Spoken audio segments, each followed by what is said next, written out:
my success as a celebrity. Careful, Big. You only got 9 lives. Hold on. Oh gosh. Oh, damn it. That Bruce just healed. It's whatever. Just promise me you'll convince her to use a rubber, okay? Oh my goodness! Whoa! Alright! Gosh, you know who fucking wrote this? I know. Oh, and nice cry.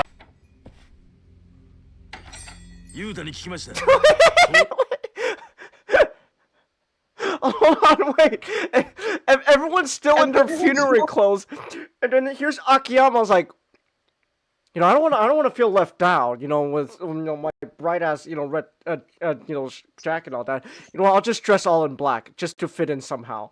My man, what a homie. He's not only gonna go into the Millennium Tower to fight alongside because he's just that much of a bro, but he's also gotta make sure I was gotta make sure my drip doesn't, clash with the rest of the team. Oh, I love him. I love Akiyama so much. And now my journey comes to a close. What a splendid way to end His it all. uniform changed colors. Oh, it's like the leaves on his clothes are dying as well. I can return to the form of Allah.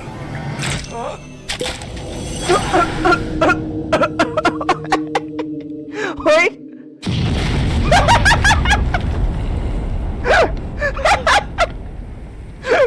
His fucking teeth popped out and he just blew up! What? Okay, this was my favorite boss death in this game so far. Because he just blew up and his teeth just flew out. Just, oh no! There goes my teeth! Wait! Oh my gosh, Tails, let me win, please! Win! Yes! Tails! That's right, Tails! I'm Sonic! It's Team Sonic Racing, Tails! Do you call this Team Tails Racing? No! You should be ashamed of yourself, He's your Tails. fucking teammate, man. I don't care. This is exactly why Anakin killed the Jedi. Hey, all that matters is I want first place here. Before I can answer, a booming voice echoes from the front door. Yelling great. Wait, hey, esta que? I know Spanish. Oh my gosh. It's even better than I thought. Oh my gosh. That's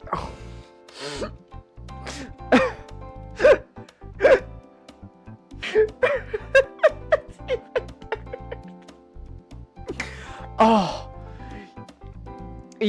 And he also has the mustache. Let's go. He's got the mustache. Oh my gosh. Not bothering to wait for a response.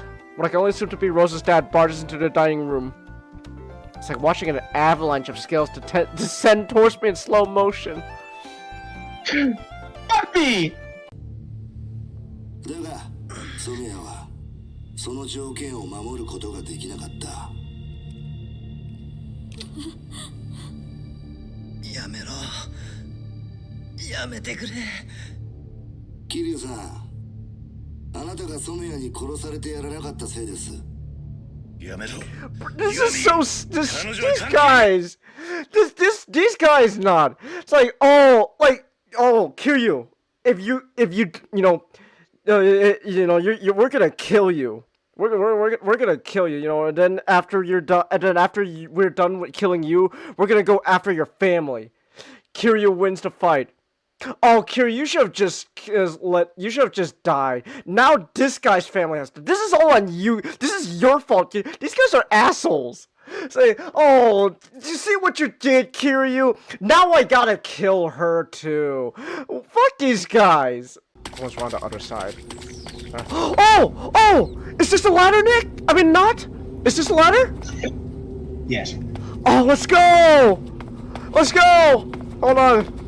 We're about to have peak gameplay here. It's the ladder. It was supposed to be a long, very long fight, so this was supposed to be where it's very tense. So this is like wind down. Yeah, she's singing. Also, it's meant to hide the transition between one area and the other.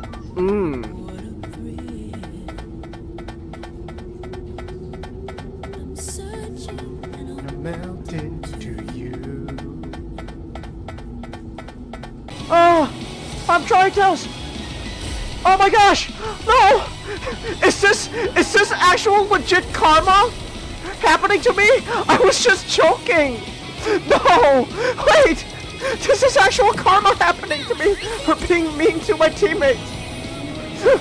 What the fuck? Out. You want me to spell it out for you? Jesus. Did you write this, Nick?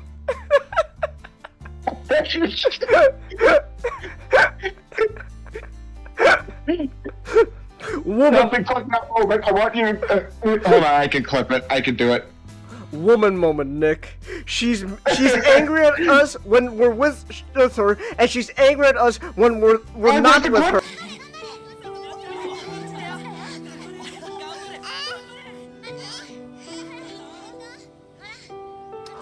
Oh, and he's watching from the distance.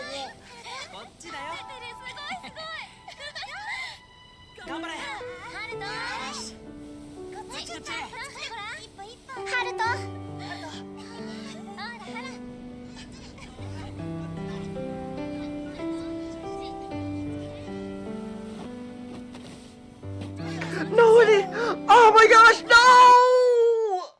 no! No!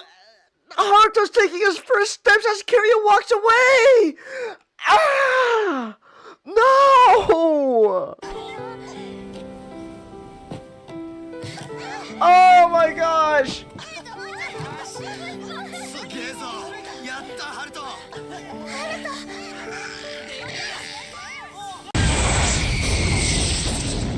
I see the earth. Oh, is this how he's gonna blow up? Wait! Oh.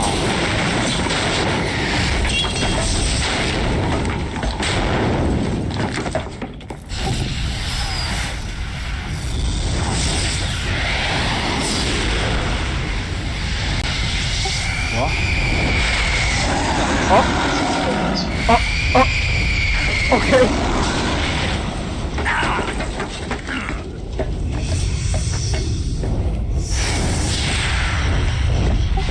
He became Imhotep from the Mummy Ride.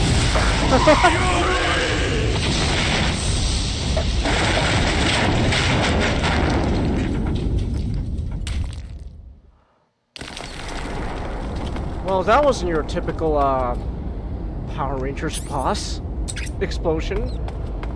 Okay. Oh, yes! Wait! Wait, never mind! Yes! Yes! Oh! Oh, yes! Let's go! Never mind, Nick! I changed my mind. I love Ken. Never mind. Ken Penders. Mati! The voice from outer heaven! Yes! We're getting fucking super echidna ancient civilization! Yes! Oh! Never mind, Nick. This is all good now. It only took us. Hold on. Like what is this? This is the 18th stream we've done reading Archie Sonic. It took us 18 streams, but we're finally at the fucking ancient echidna civilization. Yes! Oh! But instead, that's a great mindset. Oh, whatever. You know, fuck her. You know, she's stupid. You know, come on. She thinks she's non-binary. Please, huh? Come on. Well, look, I got a hot Latina girlfriend. You know, Trans rights? What's that? I don't know. Psh, gosh, she's overreacting. What's she gonna do? Shoot up a school?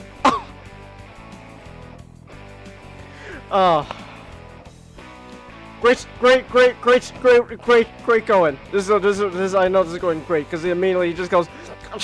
Okay.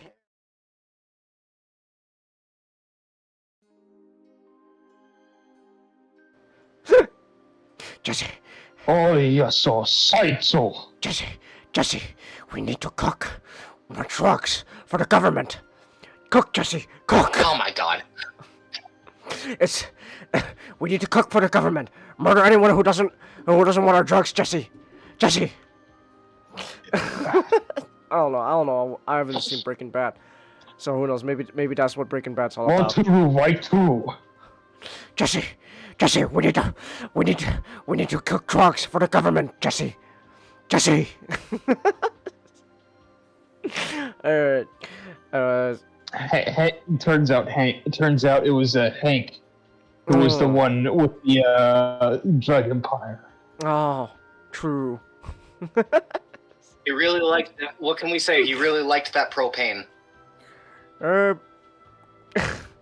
Sir, That was Hank. Okay, quickly, I want to show her. You want to show your cat? Well, like on She stream. heavily wants to get out. So Okay, hold on. Dan. Wait. Give me 1 second. I'm turning I'll off show- the light. I'll show off. Thank you, Chair. I'll show off the cat real quick on stream because you want to show. God damn it! Just wait, Sure. cat to work for me, you piece of shit. There we go. Kitty.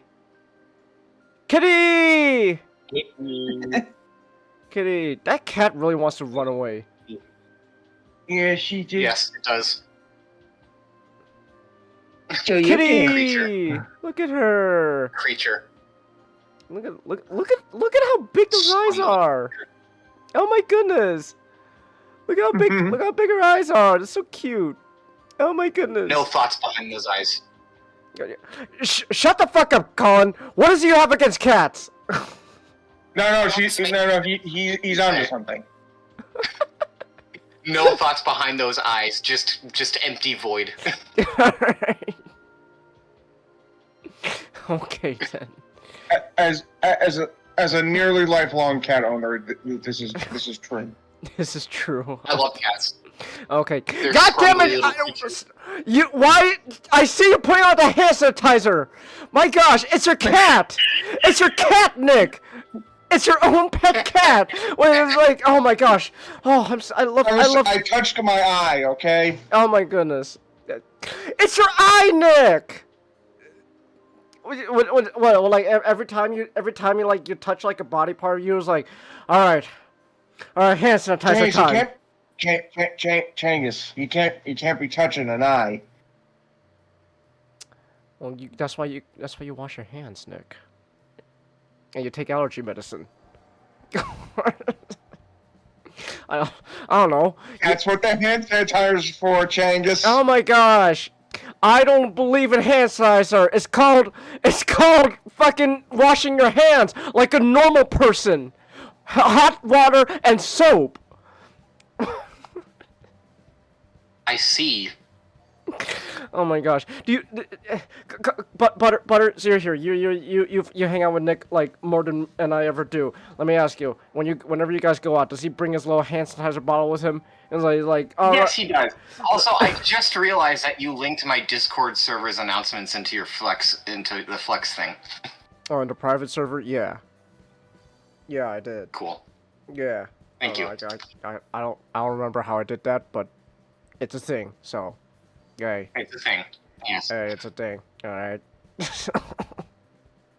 It's a cute cat, Chelsea. Yes, it was. It was a very cute cat. It's a cute pussy. Do I have to sit on Nick's lap the entire time, or can you put me into the empty spot across the table? That seat is reserved for not. If he's gonna show up or not. I see him online, but he said he's kind of like power issues where he is. So we'll see.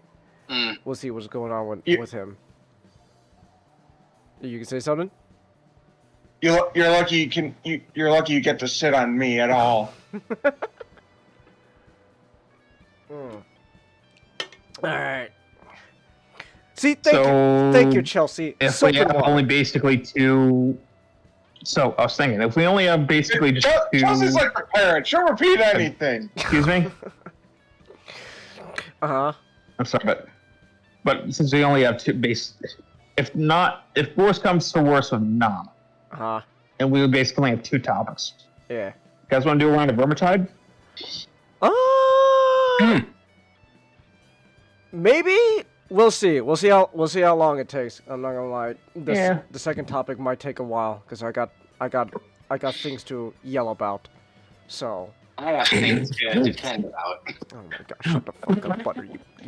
You. No, I won't. You. All right. Well, let's get to it then. All right. We got. Okay.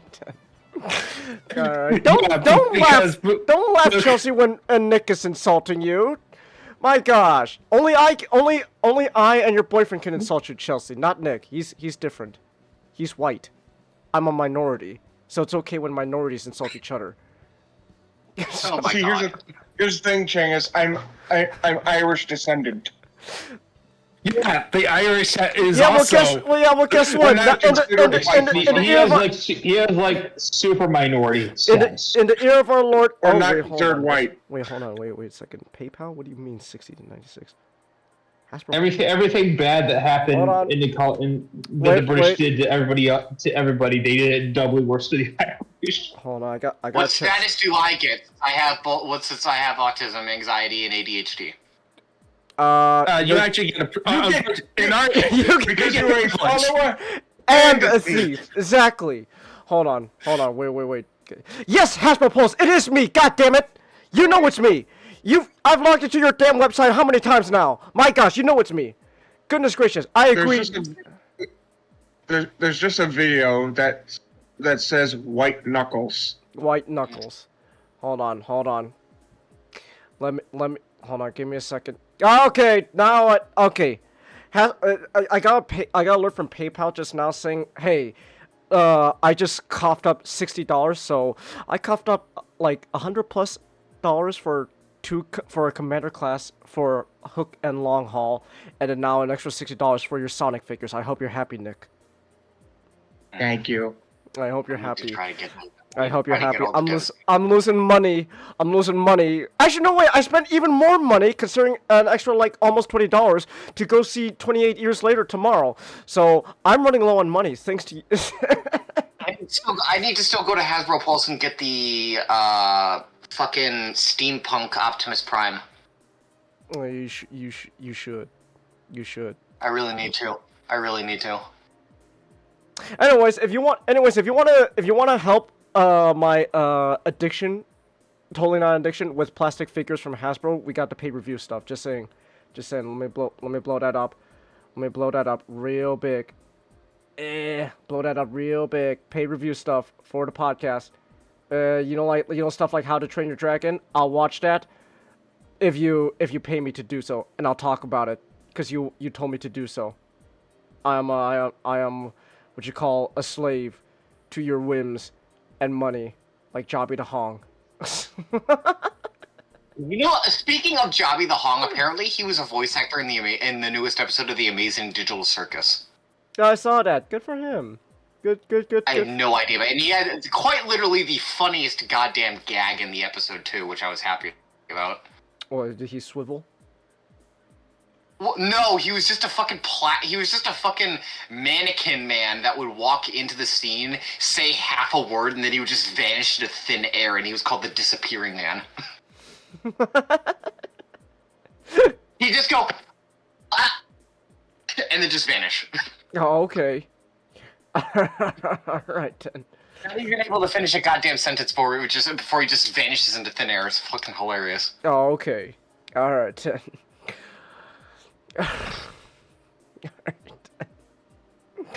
Anyways, just saying, we got the pay-per-view stuff. You tell me what you want me to review and watch for the podcast, and I'll do so. I'll do it. You pay me to watch something bad, I'll do it. Hello. Okay. Alright. Yes, we can hear you.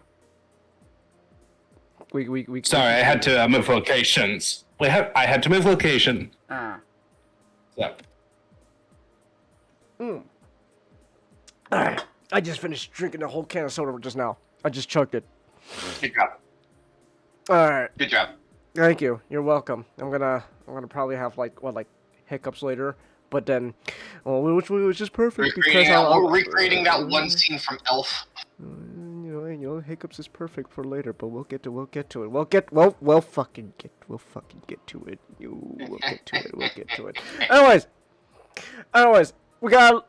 I guess since I guess either way, it's not gonna be a very long stream since we don't have that much topics to talk about. So let me stretch. So let's just jump right into things. So when was actually Bunker Hill, Ninjago? Because you said to it was reaction days today? ago. Oh, days ago? Yeah, it was. Yeah, it would have been June 17th. Let me just double check. All right. June 17th, and then June 17th. Okay. 1775. Ah. So. But the reenactment. So the book was just held today. Yeah. Okay. And it's gonna have another one in a shorter window tomorrow. Oh, okay. So it's a 2-day event. Ah, okay.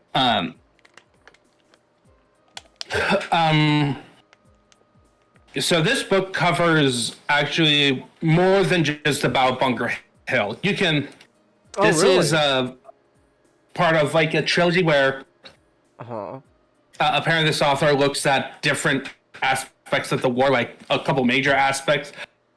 This one covers events from at least 1770, maybe even 1760s, to March 1776. Oh. He has another one that covers the naval side. And then there's one that covers up to Yorktown and more focused on the southern stuff. But this one focuses more on the beginning part, which is not only American revolutionary history, it's very specifically Bostonian history. Oh, okay. Because to understand Bunker Hill and at the beginning of the American Revolution, you kind of have to understand what is going on with the Massachusetts colony. Okay. And New England in general, because in general, the other colonies under the British were a lot more amicable. Okay. In a sense, they had tensions, but in comparison to Massachusetts was the problem, quote unquote, problem child. And this book explores that because, so remember, these were founded by Puritans, and the book highlights that they had a charter, 1629 charter, that basically gave them privileges, and then this allowing them to be more self-governance. And remember, a lot of this conflict of the American Revolution happens with the French Indian War. Because of that. Okay. Because essentially, French Indian War happened. Washington accidentally started that front of the war. Long story. Washington. It's really funny that George Washington, first hero of the American Revolution, first president of the United States, ended up causing a world war. Well, he basically made the circumstances where the war became global. Okay. Because I just want to say it's like, the First World War is not the First World War. This is technically the First World War because there was fighting between the French and British in Europe, North America, India, all right, Africa, fighting between all their colonies.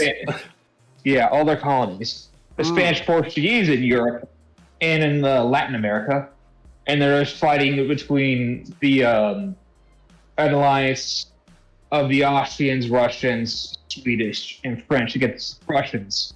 And the Prussians managed to claw their way out from not being destroyed. Yeah, like essentially, this is part of the French Indian War is the name of the American theater, but it's part of a bigger conflict called the 7 Years' War. Okay. Which is it lasted for 9 years. Damn, 9 years. Yeah, and then it's related to stuff that's going on specifically in Europe and specifically in Prussia. That was like the real main theater of action. The French Indian War. Essentially, these are 3 separate wars that are happening. It's like World War II, where the Japanese front and the European front and the German front are like in name only tied together, and they're basically two separate wars happening at the same time, where the combatants are allied with each other. Okay. Where it's in the 7 Years' War, it's 3 different wars happening at the same time. Where a lot of the combatants are allied with each other. It's more 3 separate wars tied together. Like the reason why it's not classified as a world war as we know it is because the alliances, like the British, contribute very little towards the Prussian war in comparison to like America in World War II, where it was pretty much equally split. In a sense. To be like that connecting factor. Like Britain was also fighting 2 fronts. Like it was a lot more simple. Where these empires gotten so big that they are touching the main Axis powers. Well, in this one, it's a lot more isolated because the Russians were not involved with the French stuff. The Prussians were not involved with the French stuff, other than what's directly tied to their borders. Okay. Like most of the outside, like only really only at the time the French, English, Spanish, and Portuguese would really consider this like a world war. I mean, not even that. Like, just the French and British would be considering it a world war because like there's only 2 continents of fighting with Spanish, and there's only 1 continent of fighting with the Prussian against everybody else. Yeah, but technically, it is a world war, and technically there were more theaters of fighting and more continents than the World Wars. Yeah, but the reason we call it the French Indian War in America is because, that's the front we fought in, and we're battling the French, and then a major component is the Indian alliances of both sides. Okay. And so that's kind of the general gist of that war. England, of course, came out on top, got Canada from it. But the problem is they ran into massive debt. Like the worst debt they ever got it into. They didn't pay it off until like the 1990s. All right. That's how much debt they were in. Damn. All right. Like, it makes our debt look tiny. Just to understand how bad it was. Says a fucking lot. And I don't know. We have a lot of debt. Oh no, if you do like inflation, it would be ridiculous. Okay. And the British Empire was a lot bigger in its reach with its merchant empire. Remember, this war, the French Indian War, is what we got the modern British Empire. All right. So there was a specific year. I can't remember which year, but they called it the Year of Miracles Oh. because the British trounced the French so badly that they won India, which was massive, and they won in America as well. Okay. So, as part of this, of course, you got Britain trying to figure out ways to pay off this debt, and of course, the logic is like, oh, the colonies are going to benefit from this. They're going to have access to our big empire with all of its trade network. We're going to have them contribute some money through taxes. The main issue was, especially Massachusetts had, was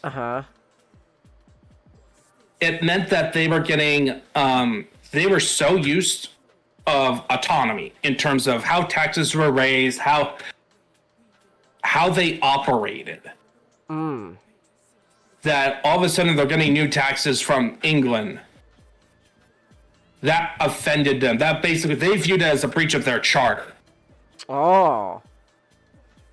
That all the way from 1629. And long story short, in terms of tension, that charter ended up getting revoked.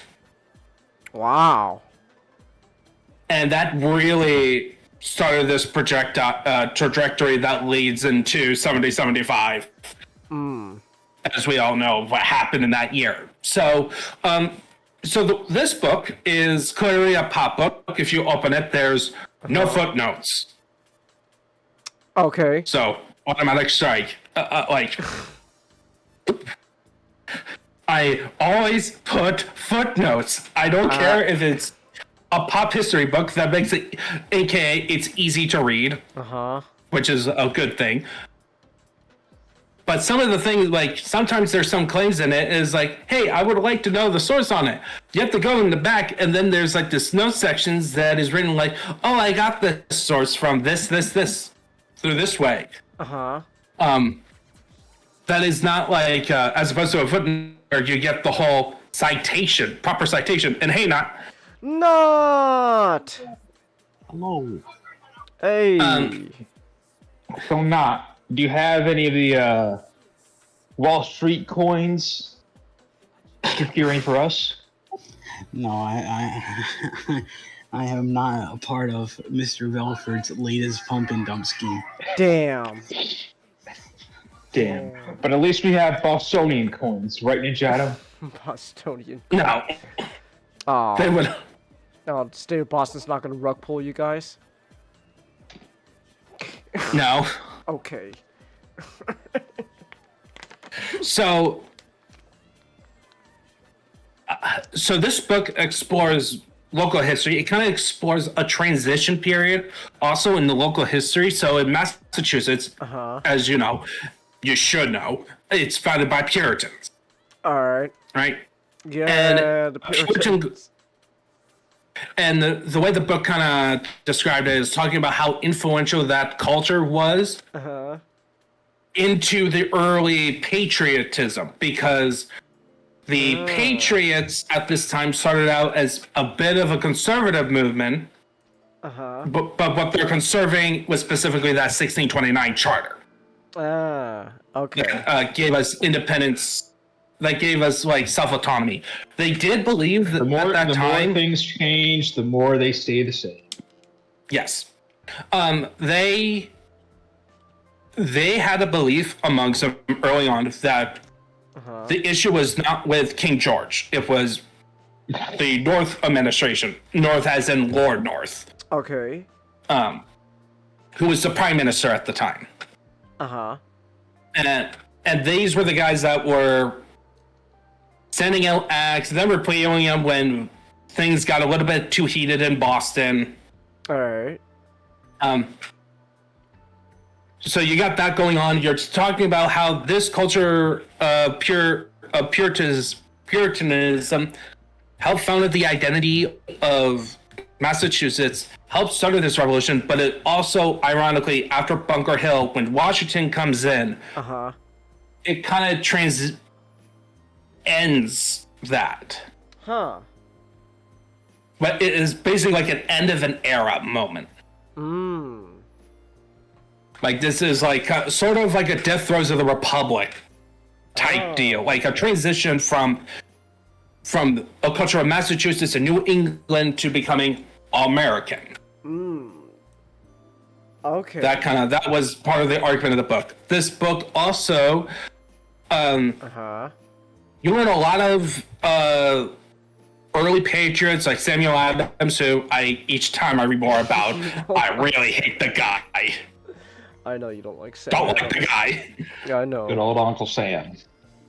Like I told my dad about my opinions on it, he actually agreed, and he even said that he would be the guy. I told him he would be the guy in the modern context, would be on like the Twitch channels, talking about political violence, like or even hinting at doing political violence. Are you saying Sam Adams is just Hassan Piker? Except he's a failed businessman, too. Okay, that's. And also, guys, I'm actually the American. I'm on the streets of Boston. You see, we're gonna you see chat. We're gonna throw rocks at the local mayor, and we're gonna tar and feather him. Watch this. We're gonna do this on screen. Sam Adams is just Hassan Piker. That's really. It'd be great if Sam Adams just had like a rich grandfather in England that just bankrolled his entire. I don't know. Did he have a rich relative that bankrolled his own? Oh, did he? It didn't. The book did not delve into that aspect of as far as I remember. Darn. Who is the Hank Uger of the 1770s? I don't know. The mighty bison. He was more like a politician. He just had friends connected with the Patriots, which included press and politics. He was a good charismatic leader. He's a fucking tax collector. Oh, that. Oh, there's another reason. So there's actually a passage. It's actually a funny thing. There's a passage in the book that talks about an irony, because what happens is because of partially Samuel Adams' activities, the city of Boston got cut off from all trade. But Thanks, he Sam. managed. But this Patriots Party is through. They have like a provincial committee. Okay. Basically, they're the civilian government. They were not willing to send taxes, to pay taxes for cheap tea from the East India Company, because even though it was cheaper than smuggling tea. Oh, so Boston's just always had beef with tea? No. For them, it was the principle. Oh. Because then they were willing to fund a massive project to feed the poor in Boston. But also Samuel Adams used this opportunity to screw over the middle class, aka the merchants. Because what happened is that he basically presented a case of like there's a covenant where basically an alliance of local towns in the countryside. Yeah. Who would listen to Boston to basically boycott British goods. Okay. All British goods. Okay, it looks like his father had to bail him out of a few bad situations.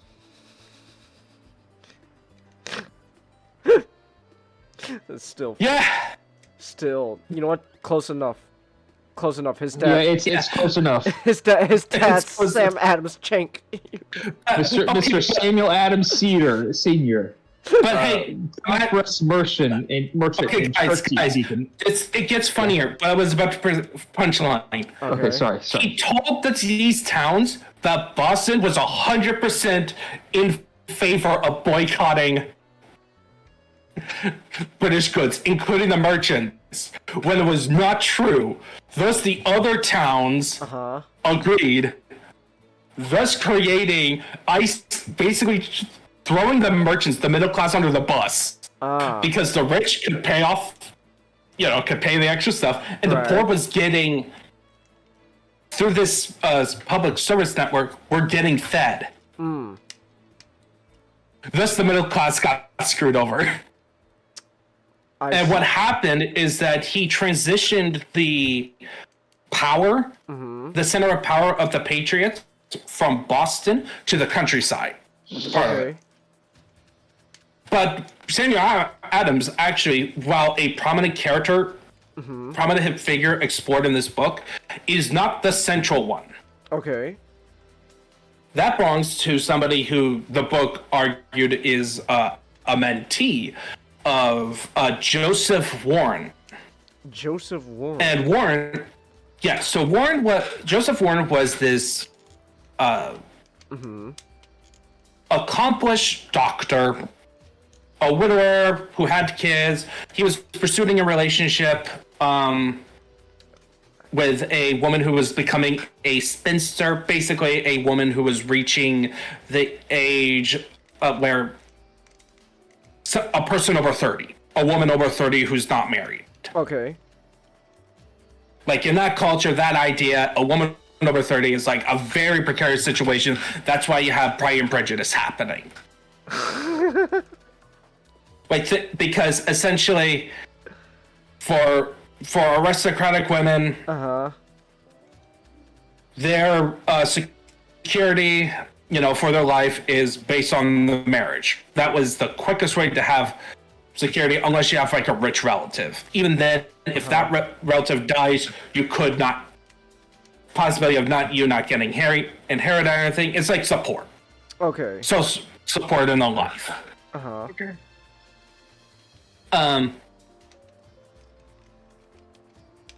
Financial support.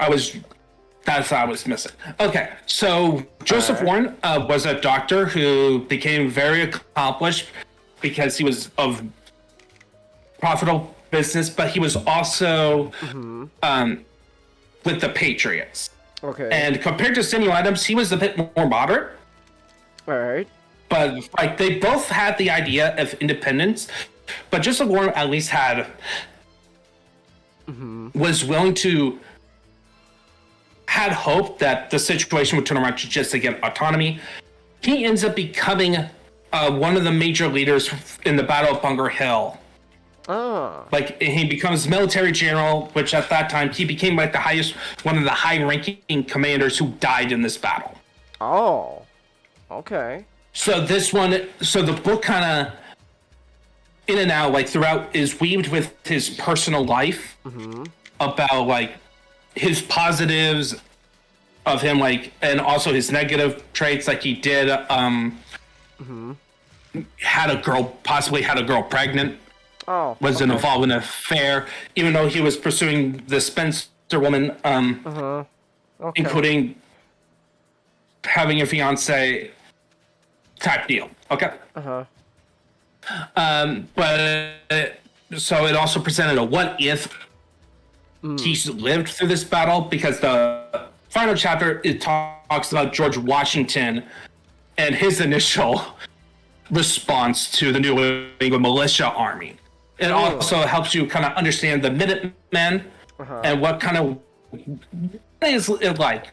One of the things that highlight is that while the militia army was horribly disorganized, had a flawed commander system. Essentially, you gain rank based on the number of people you recruited.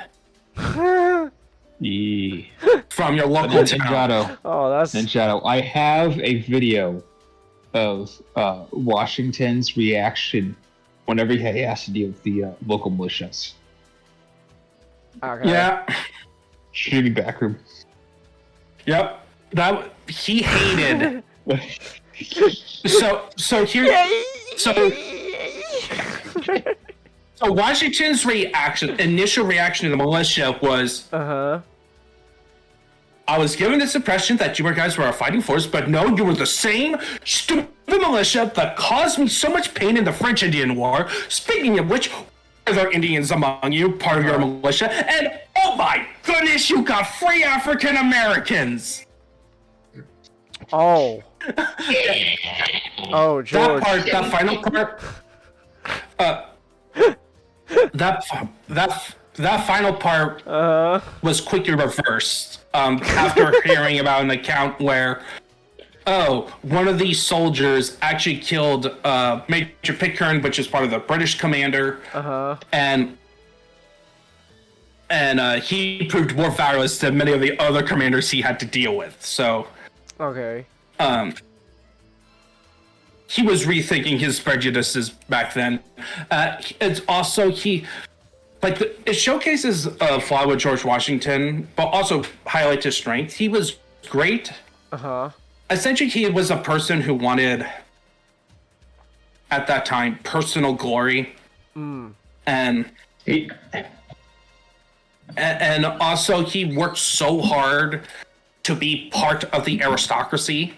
Like, part of his frustration, he was frustrated with British command during the French and Indian War, just because of the situations he ended up in and a lot of his failures. But the thing about him, he kept learning, and he also trained himself to be a distinguished gentleman. So while he does have that horrible reaction to the militias and everything, he was amicable in front of everyone. He kept it very private. Okay. Washington, so it would be more accurate to say that the video is when Washington goes home from having to deal with the militia. Alright. Yeah. And he was, so like, what if that was presented is like, what if Joseph Warren survived? He would have been like, because he was a political leader who had personal ambition to be a major leader of the revolution, but he was also the type of guy who was like knowing about the local, about how the militia works, and thus being able to support, potential be a bridge for Washington. An easier time to transition from the mindset of, I want a general with personal glory. Like, he wanted to take over Boston, like assault Boston. But that didn't happen because he had other generals who were officers who were a lot more cool-headed on that. So that, like, and George Washington was like one chapter. It does actually make me want to look up a biography on George Washington. All right. To learn more about him. Mike Duncan actually had a pretty good video. It's 2 hours long. Yeah. Another thing this book kind of made me want to look back is another thing it kind of highlights is that while they were disorganized, horribly organization, they were comprised of veterans of the French Indian War. Okay. In comparison to the British force that has the training to be a cohesive unit, right? The problem is that the troops themselves were green. So while the militia, which by the way, the Minutemen system was like only like a year at best. Okay. In place. So while they are made of veterans, in terms of making a cohesive unit and were trained together, they weren't that great on that. It's while the British had green units, but they were trained to be working as a unit. Which adds an interesting dichotomy in battles and how that played out. Another thing, it kept referencing about how, as a major cultural moment, when we think about it now, in terms of Massachusetts colony, we think of Plymouth, and then we think all the way to the Salmon Witch Trials, and then independence, right? This book only mentions the Salmon Witch Trials once, just in terms of how the mob is used for injustice, like, tar and feathering their opponents. The Patriots were pretty awful. Hmm. And the Loyalists would have been awful if they had the power, but there was a lot more patriots willing to tar and feather all the tax collectors. Like when Thomas Gage, who became a military governor of the British side, who is another major character. So this, one of the positives of this book, it explores both sides. It's not like it's not like it's slanted a bit towards, America. Hell yeah. It does give the other side the opportunity to have their voices. Well, I mean, of course, we were absolutely right in every single way in the war, but we should give, but we are absolutely right. So we have the ability to give leniency, empathy to our opponent. In hindsight, the outcome of the American Revolutionary War has proven that we were just as capable of independence. But it still comes at a sense of we weren't just the lowly, we weren't just the lowly hermit crabs being crushed by the bully on the beach. Yeah, like you would have, much like a lot of history, you can point to parallels for the sake of further understanding to modern times in terms of how the politics in Boston at that time was very nasty. Like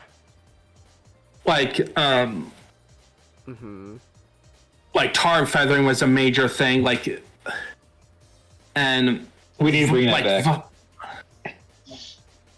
No, I would not want it back. Caramel. I'm only joking. We'll have caramel and feathering. Caramel and feathering. Not hot caramel, but just sticky enough caramel. Honestly, I think pudding and flour is enough.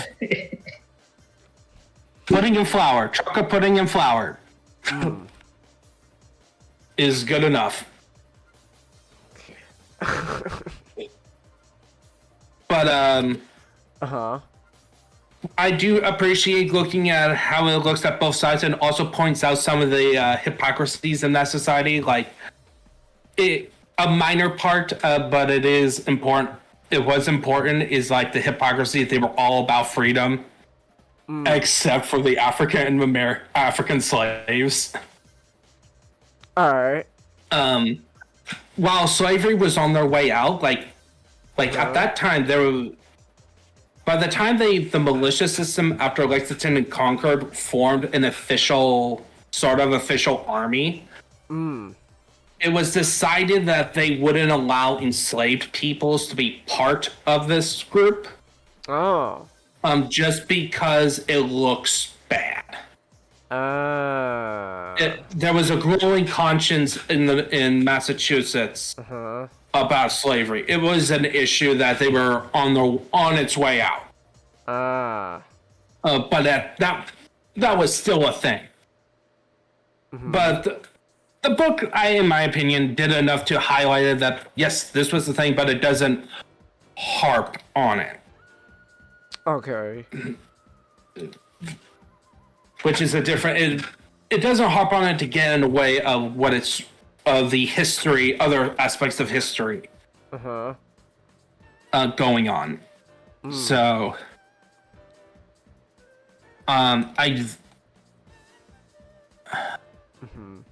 In general, I highly recommend this book. I'm pretty sure it's on Audible. It's it's an easy breeze route. Read, and reading it helps me understand more about my local history because I live in the New England area. I live in the Salem, near the Salem area. Oh. Where the witch trials happen, and oh wow, and also where 2 towns over where I currently live in New Hampshire, is Newbury Port, which is the inspiration for Innsmouth Ah. of Cthulhu fame. Uh-huh. Oh, okay. Like, yeah, so so learning a bit more of my local history, and also an understanding of the American Revolution, it was very fun to read. Alright. Neato. So the main takeaway is Sam Adams is just American Hassan Piker. Okay, if you want the meme version, yeah. Look, I can. Here's the thing: he is not as bad as Robespierre. Robespierre. Okay, what was wrong with Rose? Guillotine. Okay. Okay. That hypocritical asshole. Wow, you really don't like him. Alright. Yeah. Robespierre was not a good person. Alright. Bobby Spears. Uh-huh. He killed a lot of people. I view him as one of the worst people in history. Wow. Strong statement. One of the worst people in history. Damn. Like, on the same level, I would personally, and I could respect people's disagreement on this, worse than Hitler and Stalin. Damn. Because at least those two, man. Okay. at least those two, Yeah. fell through with their beliefs. They were consistent. This sounds like something Megatron would say. Just saying. Yeah. I such a light. What the hell? You think that this guy's worse than Hitler? Well, let me tell you this, Starscream, okay? At least Hitler committed to his evilness. This guy, not even close. Like, this guy believed it, and then at a certain point when he had opposition, like when he had when Louis the 16th was leaving and putting France in a precarious situation with Europe. He decided he was originally against the death penalty, and he went full the needs of the many outweigh the needs of the few. That later devolved into anyone that I don't like is against the revolution. Like, it's not even the needs of the many, it's just the revolution. That turned into anyone I didn't like that disagreed with me. Even the people who agreed with me, 95%. Yeah. Oh god, that guy's a fucking lunatic. Started his own cult. Yeah. Supreme being. Alright, so this guy... Yeah, goodbye, dog. Hey, Don Tom, I know we agree on goddamn religion based off of itself. Wait, I didn't catch that, Master. What you say? You know, Don Ton, I know we agree on most everything, but you're a fat fuck, so I'm gonna have you killed. Oh, okay, you was petty. Alright. No, I'm just he was an ally until he wasn't. Okay. Shit, what was I going to say? Shit.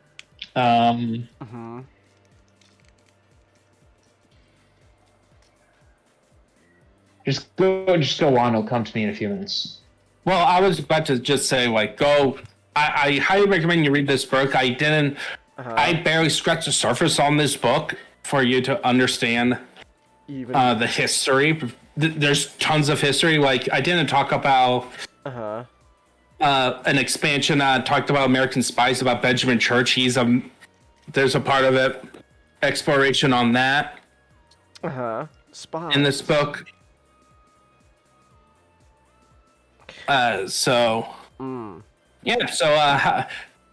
Now it's I would say that's all I have to say for now. Now let's talk about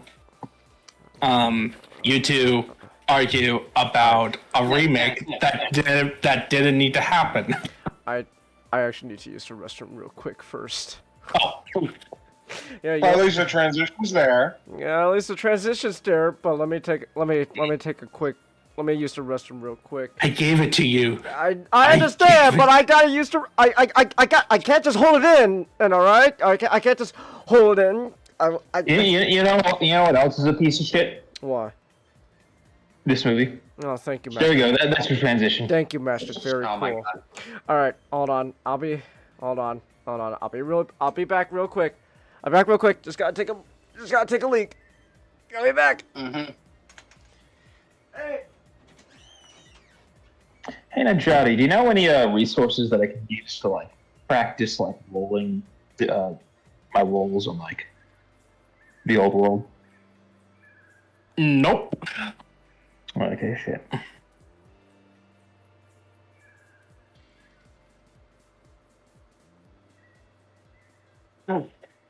So how's it going with you, Nah? I'm doing fine. Around like 7,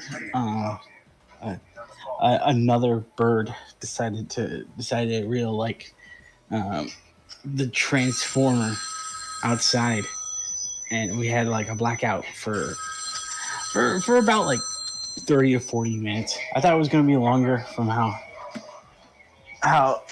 the Florida Power and Light how they usually take, but it took no longer. I spent like a few of the past hours out downtown with my mom.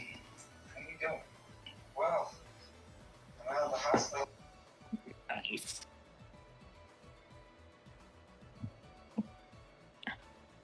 I had a fun time at a Bunker Hill reenactment. Unfortunately, I had sunburn skin now. Ooh. Yeah, no, I can understand that. But like, yeah, that'd be fun for that Bunker Hill reenactment.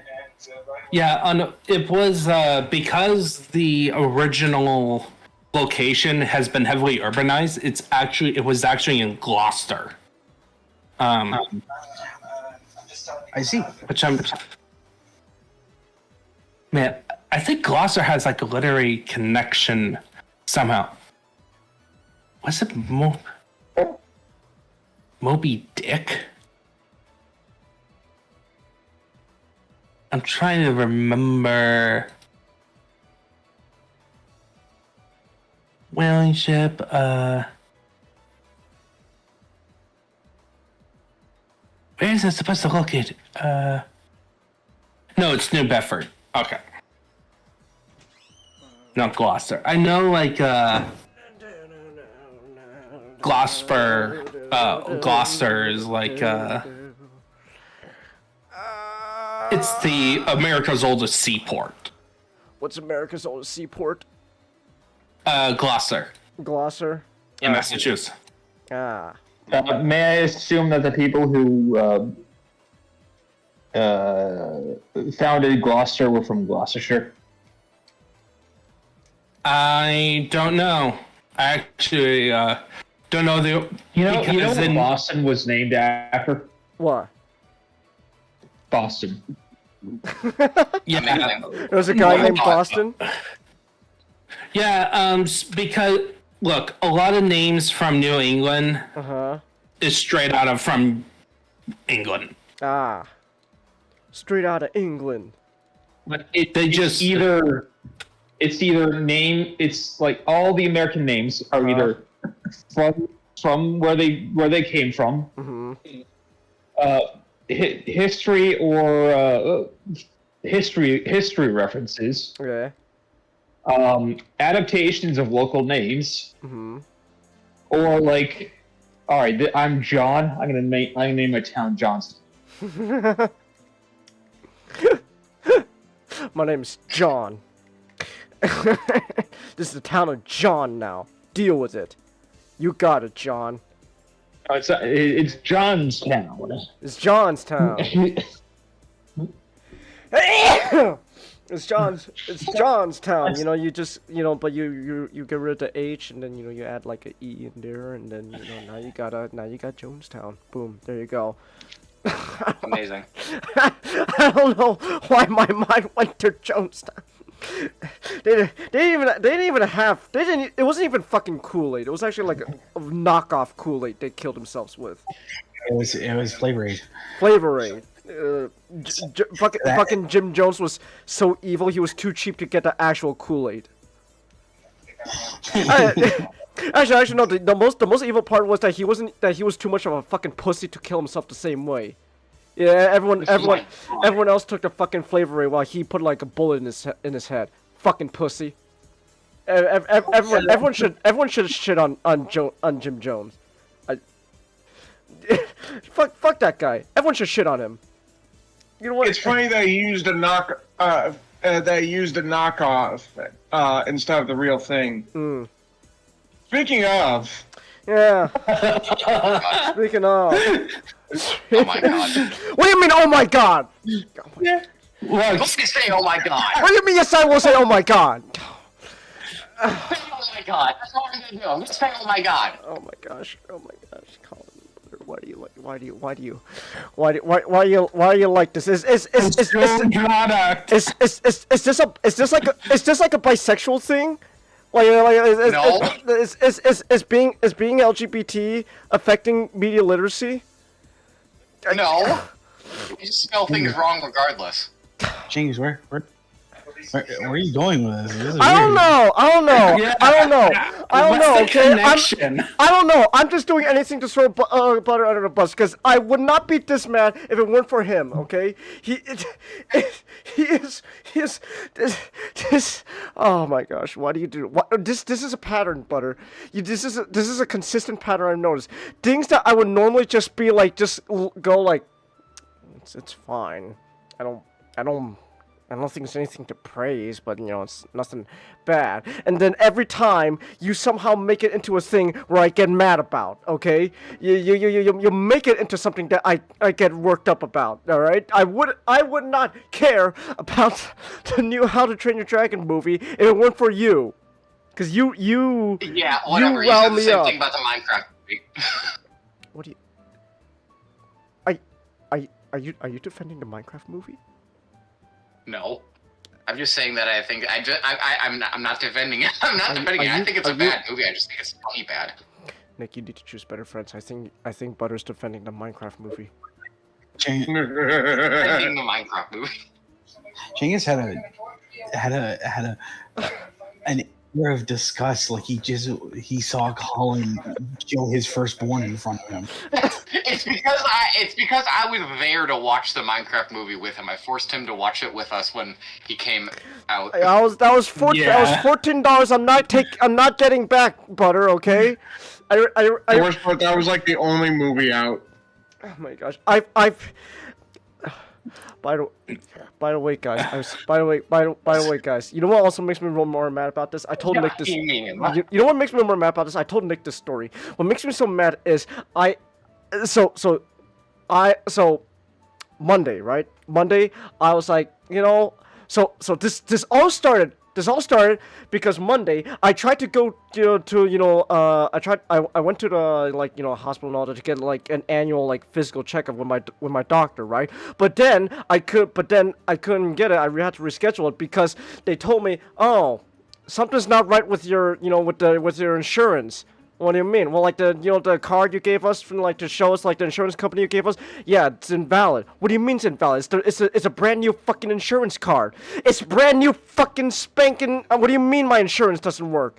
And so eventually I was like, well, you could just cough up $100 down payment right here. And it's like, okay, how much would I then have to pay afterwards? I don't know, maybe 150, 200. So I was like, oh wow. So I could either cough up $200 plus $300 for something, or just reschedule it until I can figure out what's going on with my insurance. So I just decided to reschedule. So I was like, okay, well, you know what? I'm just gonna have to reschedule. There goes my annual checkup. I'm just gonna have to delay it until I get the insurance thing. Which, by the way, this is why I say I think it is very natural that people don't have a great distaste for insurance companies and the people behind them. I don't think we should kill them. Just put it out there. I don't think we should kill them like that Luigi guy. But that's a whole other thing. But point is, I was already kind of like, okay, well, I'm already all like, I actually made myself somewhat presentable for once in public. I took a shower and everything. I had my hair like kneaded up, tied back, and clipped and all that. So like, okay. I'm already out.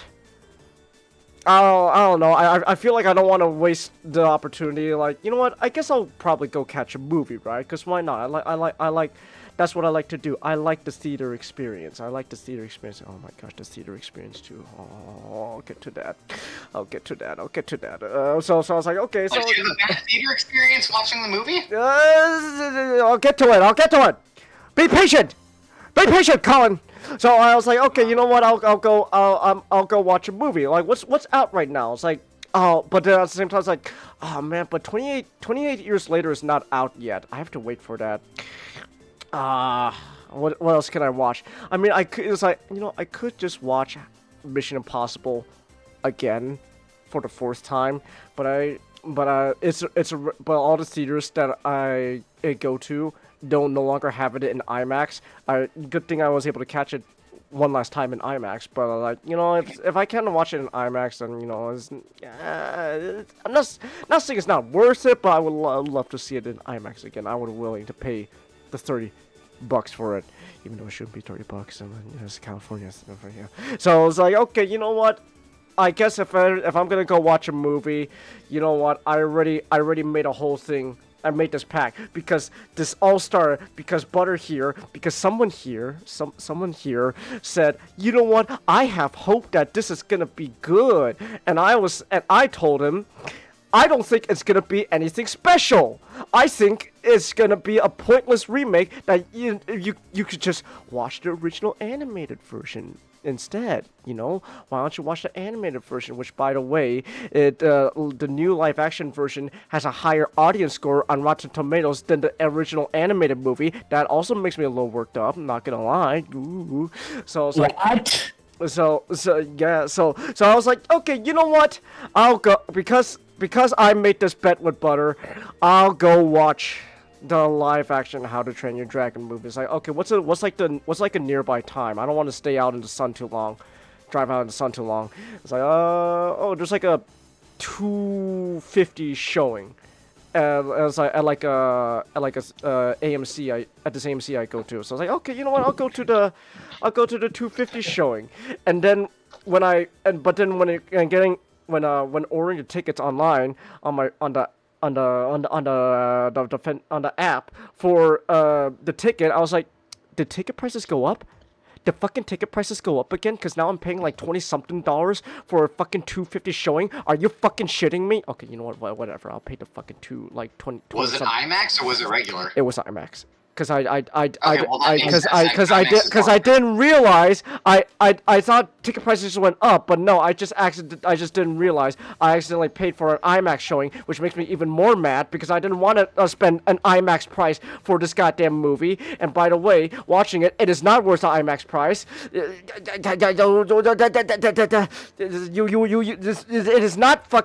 is not fucking Tom Cruise turning the submarine valve slowly, and the aspect ratio changes as he turns the valve. Is not that cool. James, what day did you watch this? Monday. A Monday. You should have waited until like the next day, because if you were gonna go see it at AMC, you can open up a Stubbs account and get the. I think for you guys, it's like $8 a ticket. Oh, what the hell? For because we have it's like discount Tuesdays. Oh, shit. Oh, damn it! Now I know. Man. Starting next month. Starting next month for Wednesday. Hopefully, it's you guys are included with that. Like, all tickets will be like 50% off on Wednesdays. Oh, that'd be so cool. That'd be really cool, actually. Okay. I'll hopefully that comes to be here in the good old California. So anyways, point is, I paid IMAX even though I didn't want to for a live action How to Train Your Dragon movie. All right. Now, despite everything I've been saying, despite how mad I am, at the end of the day, all right, this is what I've been trying to fucking hammer in home all the time, is I didn't think it was gonna be bad. Like, oh my gosh, this is the worst piece of shit movie I've ever fucking seen. I just said it's probably not gonna be as good as the original animated one, and if it's just gonna, the plot is just gonna be beat for beat the original animated movie story, then what's the point of it existing? You're not bringing anything new to the table. You are not worth existing. You are not worth the IMAX price ticket, and so like, what's the point? So that's my thing. I've been trying to hammer it home, but someone here keeps saying, "Oh, you just think it's bad." I never said it was bad. All right, I never said it was bad, Butter. I never said it was bad, Colin. Okay. I said. No. Hold on. If you don't think it's bad, besides the fact that it shouldn't exist, I want you to name 3 good things about the movie. 3 good things? The story, but that's just because it's just the same story. All right. Unique things. Fine. Let me rephrase. Unique things. Unique things. Name 3 unique things about this movie. I don't know. I guess. That's the thing, though. That's the thing. I don't know. It's not. I guess maybe the running gag of Snotlout being a disappointment to his dad was funny, but that doesn't really add anything substantial. It's just more like just a funny like joke that's like, okay, that's kind of funny, but doesn't really add anything. I don't know. I don't know. I guess. I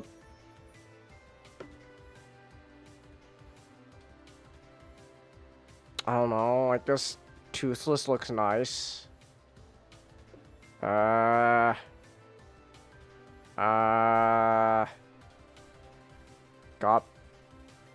Frost. That's the thing. Nick Frost as Gobber is actually pretty fun. What? Now, did you go into this? Did you go into this movie with low expectations? No. You didn't. No. Butter. I never do I go into a movie expecting it to be like the worst piece of shit I've ever seen. That's stupid. I think it's really hard to go in expecting this to be really bad, because like at the very least, like Dean Dubois is doing it, so like. Yes, I agree. At the very least, Dean Dubois is doing it. So I don't want. I didn't have low expectations. Like I didn't expect this to be a piece of shit. Ow! I just snapped a rubber band and it hit my thigh. That hurt. Ow. Ow. Oh. That makes me a little pissed off now. I'm not gonna lie. But no, I didn't expect it to be bad. But actually, you know what? Let me ask you this, Colin. Did you watch the original animated movie before going to see this one? Yes. You did. Yes. In fact, I binged every single movie and TV show, and I watched all the TV show episodes.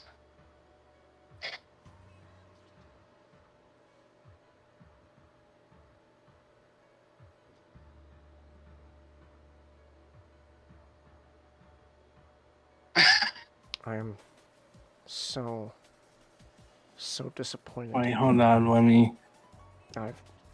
You can just, everything just keeps getting worse. You continue to disappoint me. What? Because I watched the TV shows? No!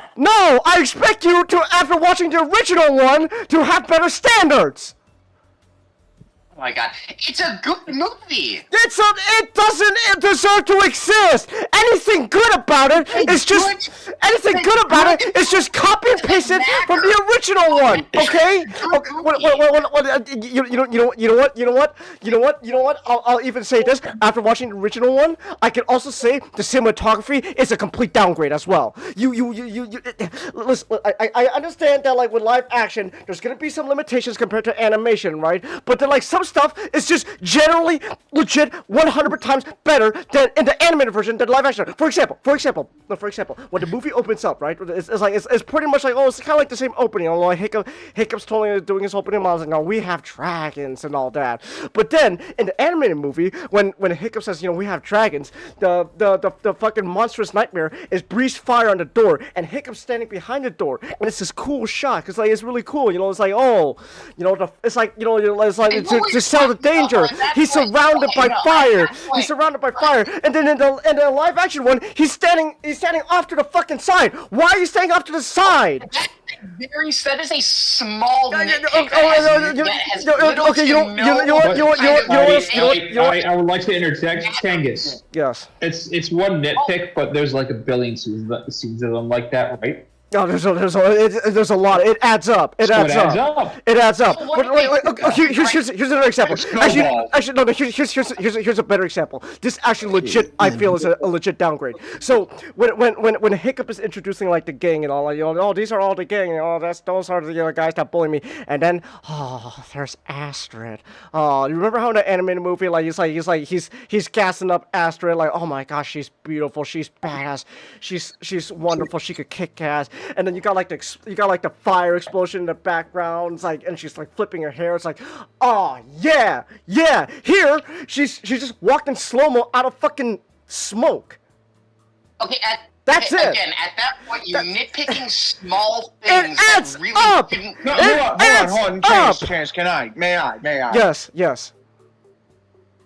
Colin, the reasons these shots are happen in the animated movie is for a specific reason, and when you animate them specifically. There's intention behind every single shot they do. So the fact that they are removing and changing those intentions snowballs from getting rid of what those scenes, like the real. Okay, and I understand that, but at the same time, they're small, very, very small nitpicks that I feel like don't necessarily. Really lazy. Well, actually, it actually does build up. It does. Okay, so think about this. Okay, if it adds to another problem with the film, even by the way you guys are describing it. Is that it adds to the central argument, why? Why does this film exist other than a vehicle to make money, okay? Of course, every film is designed in a way to make money. That's the point. That's the point of the film industry, right? Yeah. So, we're moving on the table. In terms of the individual artistic vision, usually with remakes, or even retelling of the same story, yes, like with Shakespeare, with even Lord of the Rings, is you're supposed to put your own creative energy into it. But it seems like this film is really dedicated to telling the story, the same story, the exact same way. Which means that any form of differences from the original story does not takes away from the artistic value of the remake. Just because you make a shot into live action that was cool in animation doesn't make it better or equally as good. Most of the time, and what I'm hearing from you guys, it's a downgrade just because it looks cheaper, despite having the budget to probably, or even more budget behind it. Is that what you guys are trying to say? That's one thing that I do agree with. Yeah. No, To counter that, I would like to say that Dubois, who made the movie, has been on record stating several times that when going into making this movie and the next movie they are making is the sequel, he did want to change some things that he did not like in the original movie and wanted to do some things that were different. So going into this movie, he did want to change certain aspects. He wanted to change certain things. And I have a feeling that there's a possibility that some of the things that he did in this movie were either the changes that he wanted to do, or it was things that he felt would be better seen in live action than in animation. Too bad it's worse. So it's worse. So he wanted to change his vision to something worse? Worse? That's your opinion. I don't think it was bad. No. Butters. It cannot be bad, but it also can as well be worse than the original. That's not what you didn't say it was bad. He said it was worse. I don't know. I mean, again, I personally, when I was watching it, I didn't find an issue with it. I mean, I'm not the type of person who nitpicks that type of stuff. I prefer to look more at the story than the. But what's there to criticize? But here's the thing. You can't really criticize the story because it's just It's the just same one. The exact same. Literally. Okay. One of the reasons why. So one thing also is this movie is actually technically longer than the original animated one, which means that even though the basic story is beat for beat, they had to add in some fluff here and there, right? And the fluff they added in, I did not care for. May I? Yes. May I? Yes. Yeah. You have the four not. May I have a piece to say? Yes. Okay, so I did not watch this film. I was debating on whether or not to, just because, like, out of the two remakes that were directed by Chris Sanders to release in the year of our Lord 2025, I would like to see the one that feels like it's less bastardized.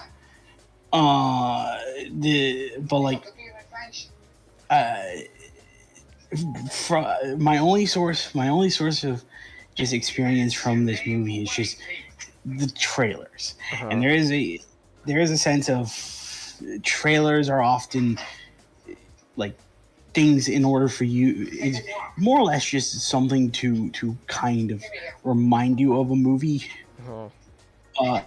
and getting a bit of interest in it than just telling you the whole movie outright. Right. And so there's just aspects of trailers that that like may rub me the wrong way, that may not actually be a thing in the movie itself. And I have this question to say.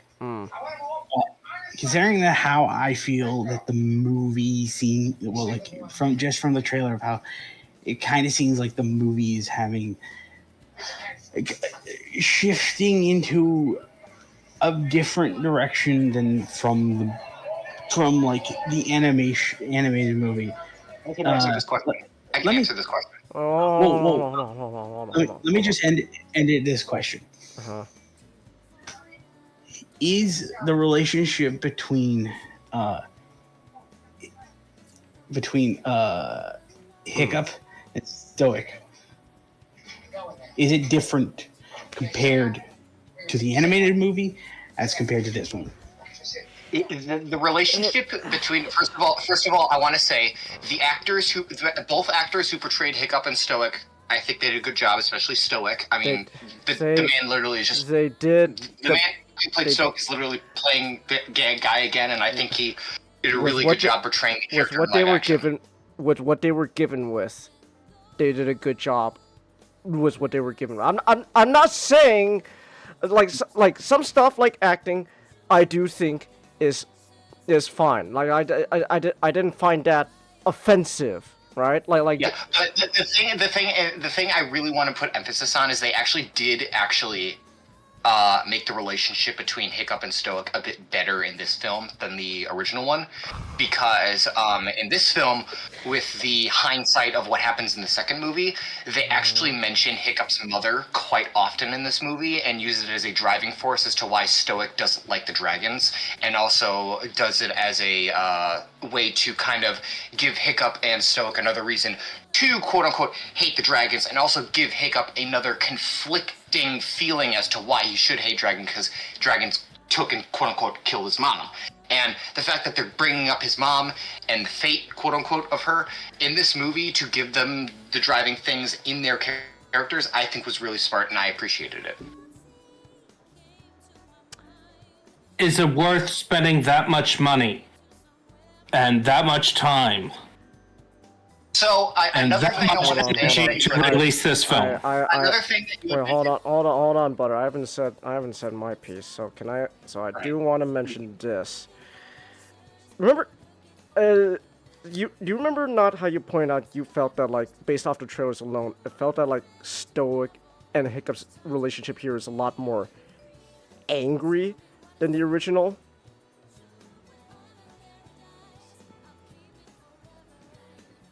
Yes.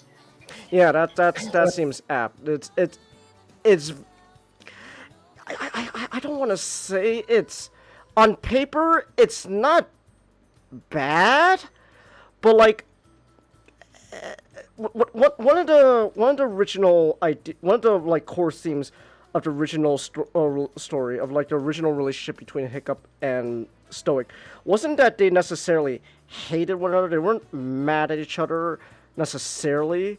It's just more that Stoic had high expectations for Hiccup, and he wanted Hiccup. It's a story of a parent wanting their child to be molded in the exact same way they were, but the message of the story was that's not possible. Your child is not going to be a carbon copy of you. And, while sometimes that could disappoint you, at times it's probably for the better. Stoic was never really mad at Hiccup. It's just he never bothered to listen to Hiccup because he just felt that, it was Hiccup's job to just do as Stoic says, because that's what his relationship with his dad was. Like, if he just listened to exactly what he said, how he wanted things to go, then, Hiccup would be, in his eyes, a great Viking, even though Hiccup was not like that. And so when eventually like it comes to the point when Stoic is like, oh my gosh, you've been befriending these dragons, what the hell? Sure, that is partially one reason to get mad, but the driving force of why they were mad at each other wasn't the fact that Hiccup was fucking befriending dragons. It was the fact that Hiccup lied. It was the fact that Hiccup lied to Stoic, and he's not meeting the expectations that his dad had for him. Here, it seems when they're getting so mad at each other, they killed hundreds of us. We killed all hundreds of them. In the original, sure, that was like a big point, but then it was more like it's like a family arguing at a Thanksgiving table about politics. But at the end of the day, the real conflict wasn't the dragons. It was that Hiccup was lying and didn't meet Stoic's expectations. But in here, when they yell at each other and get mad and all that, you don't really feel that, and then it feels more like, it's about the dragons rather than the fact that Hiccup's not meeting Stoic's expectations. I would argue otherwise, personally. Okay. I felt that the relationship. I felt that type of. I felt that was still delivered in the movie. Fine. I understand exactly what you're saying, and I still think that they delivered that type of relationship in the movie perfectly fine. And like I said before, enhancing the relationship a bit by kind of adding the fact that the dragons killed Hiccup's mother into the mix. But there's also the fact that Stoic viewed Hiccup almost like a mistake at times. Another thing. One line, that like I really like in the original, even though it was a joke, even though it was delivered as a gag, it still says a lot about how Stoic views his own sons. Like who's with me to go slaughter the nest? I was like, oh no. Anyone's thing has to look over my son. All right, I'm in. Like that. Like it's a joke, right? But it tells you that everyone, including Hiccup's own dad, just sees like, oh, he's the mistake. He's the odd one out. Gosh, why are you like that? Yeah, I don't believe they included that scene in this. No, they changed in the that. live action. They changed that. Yeah. They changed that, and it's, so like they like, what is it, like Stoic is giving this rousing speech to the Vikings, like, oh, you were Vikings, we're so cool and all that, and then that's what got them to go like, oh yeah. I do want to mention that speech was actually pretty. I thought that speech was pretty interesting because a lot of people were complaining when the movie was being made about the fact that there were like, people are adding colored and different mixes of races into the island and stuff like that, blah blah blah blah blah blah blah, and they're being racist and all that shit. And then and then they add this really interesting line that goes ahead, and Stoic is all like, "Oh, you traveled from the Silk Road, you traveled from the Upper East of so and so," and he's explaining as to why there are different people within Burke, and saying, we're all the best dragon hunters brought together. Butter, that doesn't really add anything. That just sounds like the director's trying to appease Twitter mob. No, it's also a piece of world building that I personally enjoyed. But I like it when they world build. But it's not really anything substantial. Who cares about the Chinese Viking? I don't care she came from the Silk Road. I don't give a shit about her. Why do I care about her? I care about the fucking dragons. And also, they went out of their way to do some world building. Yeah, but then here's another thing. It opens a can of worms. Is it the fact that Burke is supposed to be in this whole completely different world? No. Let No. When you bring in mentions on certain places, you set your world in history.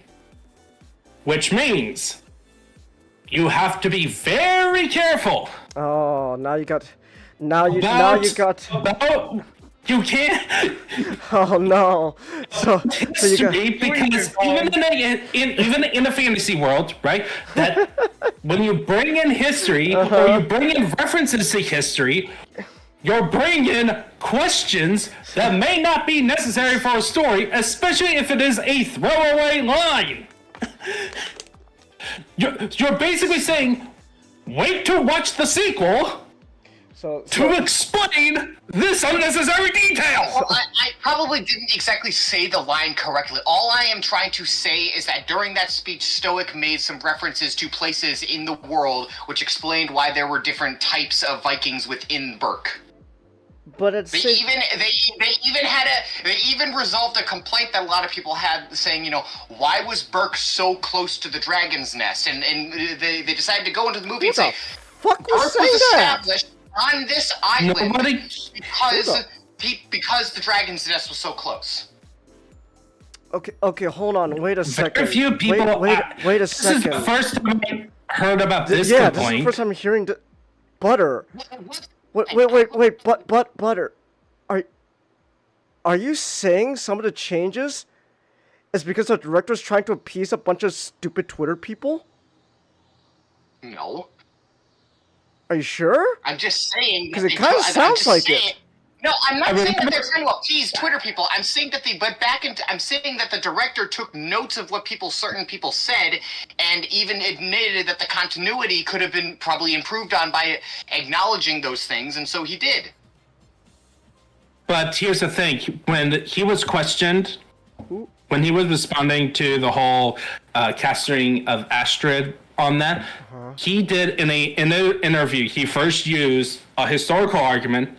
But then he went into, but it's fantasy, which is a contradictory statement, right? He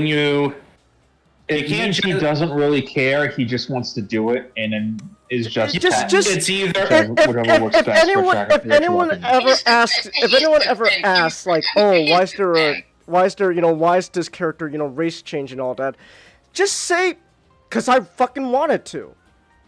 Exactly. It'd be a lot more honest. But he didn't though. He didn't just say. But at the same time, I don't blame him for trying to deal with these people who are just being all stupid because of the race of an actor. But don't deal with them. No, brother, the solution is don't talk to these people. Who cares what they think? Who gives a shit if some people are complaining? Oh my gosh, it's woke, Astrid's black. Oh my gosh, who cares about them? Their opinion is invalid. They're like, is Astrid being black gonna like have anything actually like affect the movie substantially? Watching the movie? No. So who cares what they say? Who fucking gives a shit? Clearly the director did though. But like, why? I mean, again, it wasn't even that big of a fucking. It's not like they stopped the entire progress of the movie to fucking say, "Oh, Astrid, you. I know life's been so difficult because it's gonna turn blah blah blah blah whatever the fuck it is." Point being, he didn't make a big deal out of it. It was just a small thing he put in the movie to explain a thing that people were asking about. Okay. To be fair, Colin, like, maybe it's just the way maybe it's just because we're heated right now. The way you're describing it kind of makes it sound like it's a big thing. Probably not doing a good job describing it, and I apologize about that. So, it like, probably not a big thing, alright? But it really isn't. Like I said, it was just a small thing that they put in the movie that I personally appreciated. So, let me say this.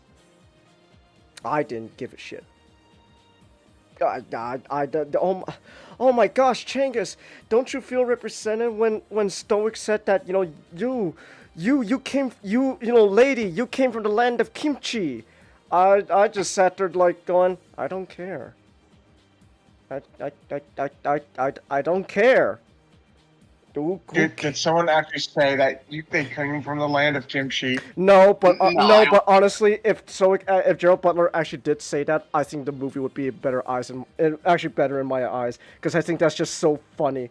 Like, it would be like so unintentionally racist that just the absurdity of it just circles back to being fucking funny. It's like, wow, they didn't realize they were being racist. It's like, oh, you come from the land of kimchi. That's just funny to me. It's like. Well, look, all I'm trying to say is that I do realize that they did make the movie like 30 minutes longer than the original, but I still think that the things that they did put in the movie enhanced in the world building, and I appreciated that. I appreciate that. That Astrid's main reason why she's jealous of Hiccup is because she thinks he's a Nepo baby? Okay, I am going to admit this here and now. That is probably the only thing I didn't like. Oh, so they made Astrid's worse than in the anime one. They actually legit made her worse. Because they gave her a reason for not liking Hiccup that didn't necessarily belong. But no, the whole point. But it was so simple. Oh my god. Can people not fucking watch movies anymore? Do people need to be explicitly told why people... It was so simple why she was mad at Hiccup in the original. She was jealous. That's it. She was jealous that Hiccup was doing better than her in Dragon Training. Yeah, it's simple because here's the thing. In agreement with you, I thought the whole nepotism thing was a very unneeded point in the plot. However, I want to say a thing that they introduced with the nepotism plot that I think that was actually good was the fact, and this is probably going to be explained a bit more in the sequel, and I will explain how, is that Astrid wanted to try and prove herself worthy enough to possibly become chief in the future. Really? Yes. That sounds like okay. Again, this whole discussion feels like this whole film feels like a George Lucas special edition conversation because some of these So let me explain. And the reason I'm saying this is because the Dubois has stated that he's going to be making changes in the second movie that are going to very much derive from the original point. And I think that there's a possibility that the second movie might possibly explore the idea of Astrid possibly being made the chief, because a lot of people actually did complain that Hiccup was far more of an adventurer type than a chief type, and that Astrid probably could have been a better chief. And I think that's an interesting plot point they could follow. Who are these people? I don't know. All I know is that there's actually a lot of people about it. I've only recently learned about You it keep on a bandwagon. mentioning people. I don't know that. I know they're not from Twitter. They're not Twitter people. They're I just know that Or they're it might be people. Blue Sky people. There's also Reddit. Like that's another commonplace. Oh my like gosh, no, don't All I'm trying to say is that I'm me. learning about these things that people apparently had with the original movies that I didn't know at first, because obviously I was too young to be a part of these discussions. But So, all I know is that this- these opinions did exist before. So Colin, that means that these remakes feels less like the original guy wanting to make changes because he wanted to, more like he's making changes to appease people.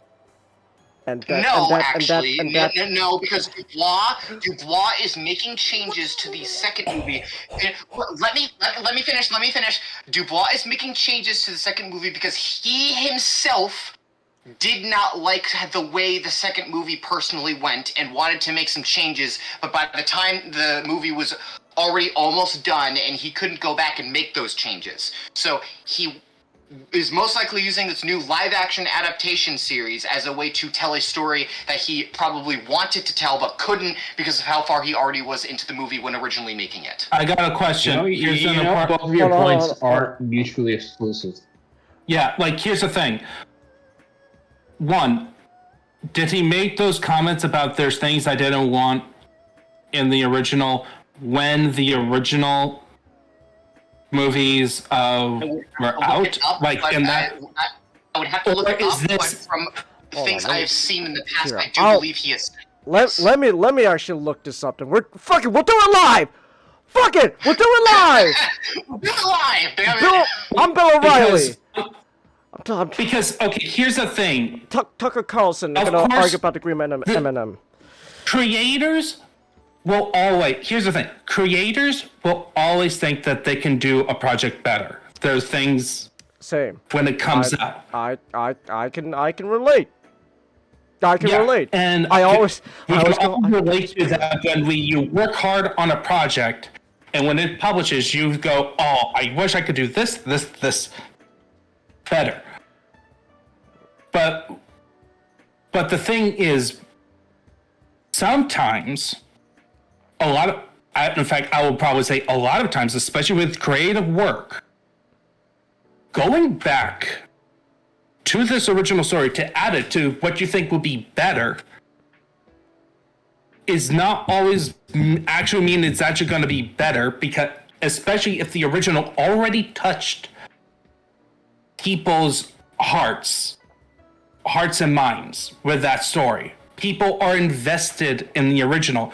And then when you go put in additions that are either side upgrades or downgrades in some people's opinion, especially if they love the way the original told its story, just because the creator feels better in their new version, that doesn't mean that it's actually a better story. And I'm not going to disagree with that. I do think that you make a valid point, and I'm not going to disagree about the fact that the possibility that the second movie could suck due to these changes is Okay, so anything that could happen. this is from Dean DeBois. He had an exclusive interview with Discussing Film, June 16th this year. That's one article I found. I haven't yet seen anything from the past when like How to Train Your Dragon 2 came out, where he said, I wish I could make changes. So I don't see anything like that. So unless otherwise, I'm just gonna have to assume this is a very recent opinion he's had on wanting to change the story of change How to Train Your Dragon 2. Address your point, Chelsea. What if a person didn't watch the original source material and watched this and is confused why people is upset about it? I would say it really depends of how long-lasting the remake is in total. Like, just because a film comes out and it is exact same thing,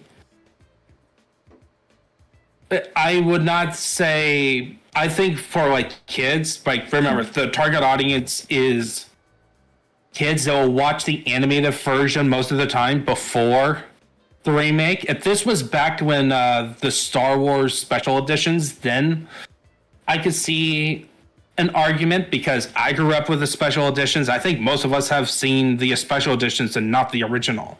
Yeah, I mean, I've seen both, but I grew up on the special editions.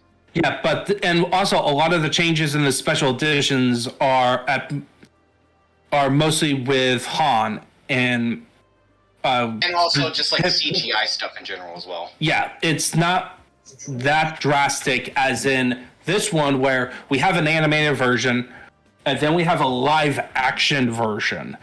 It feels like the live action version is more for adults than for kids because of the Western perception of animation is for kids. Live action is for adults that has kids. Yeah.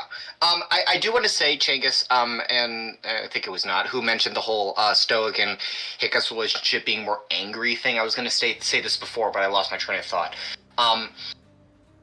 Ironically enough, they likely took, and this is just my interpretation of things after having learned about the source material of the actual books.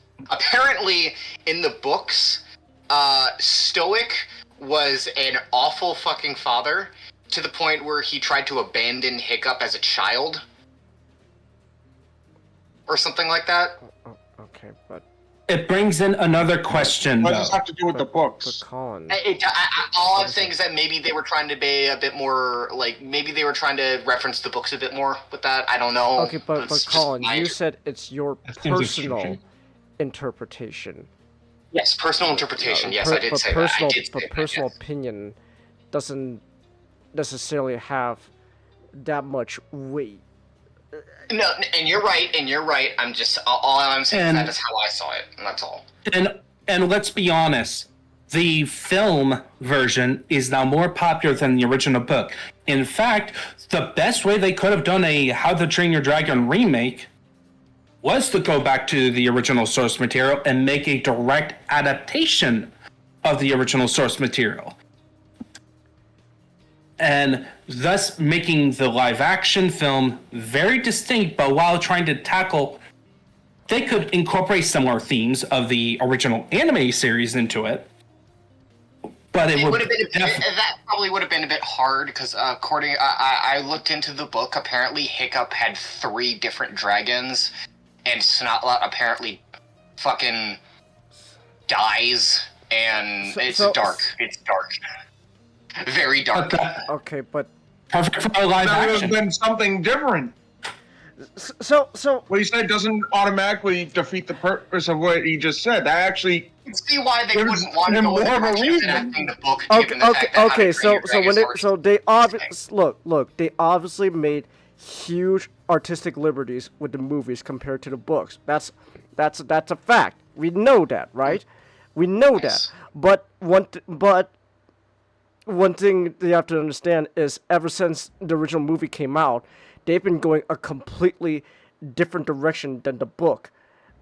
Like, and I don't mind that. I think if at the end of the day, if the artistic if your liberties you find ends up being resulting in something people enjoy, then that's fine.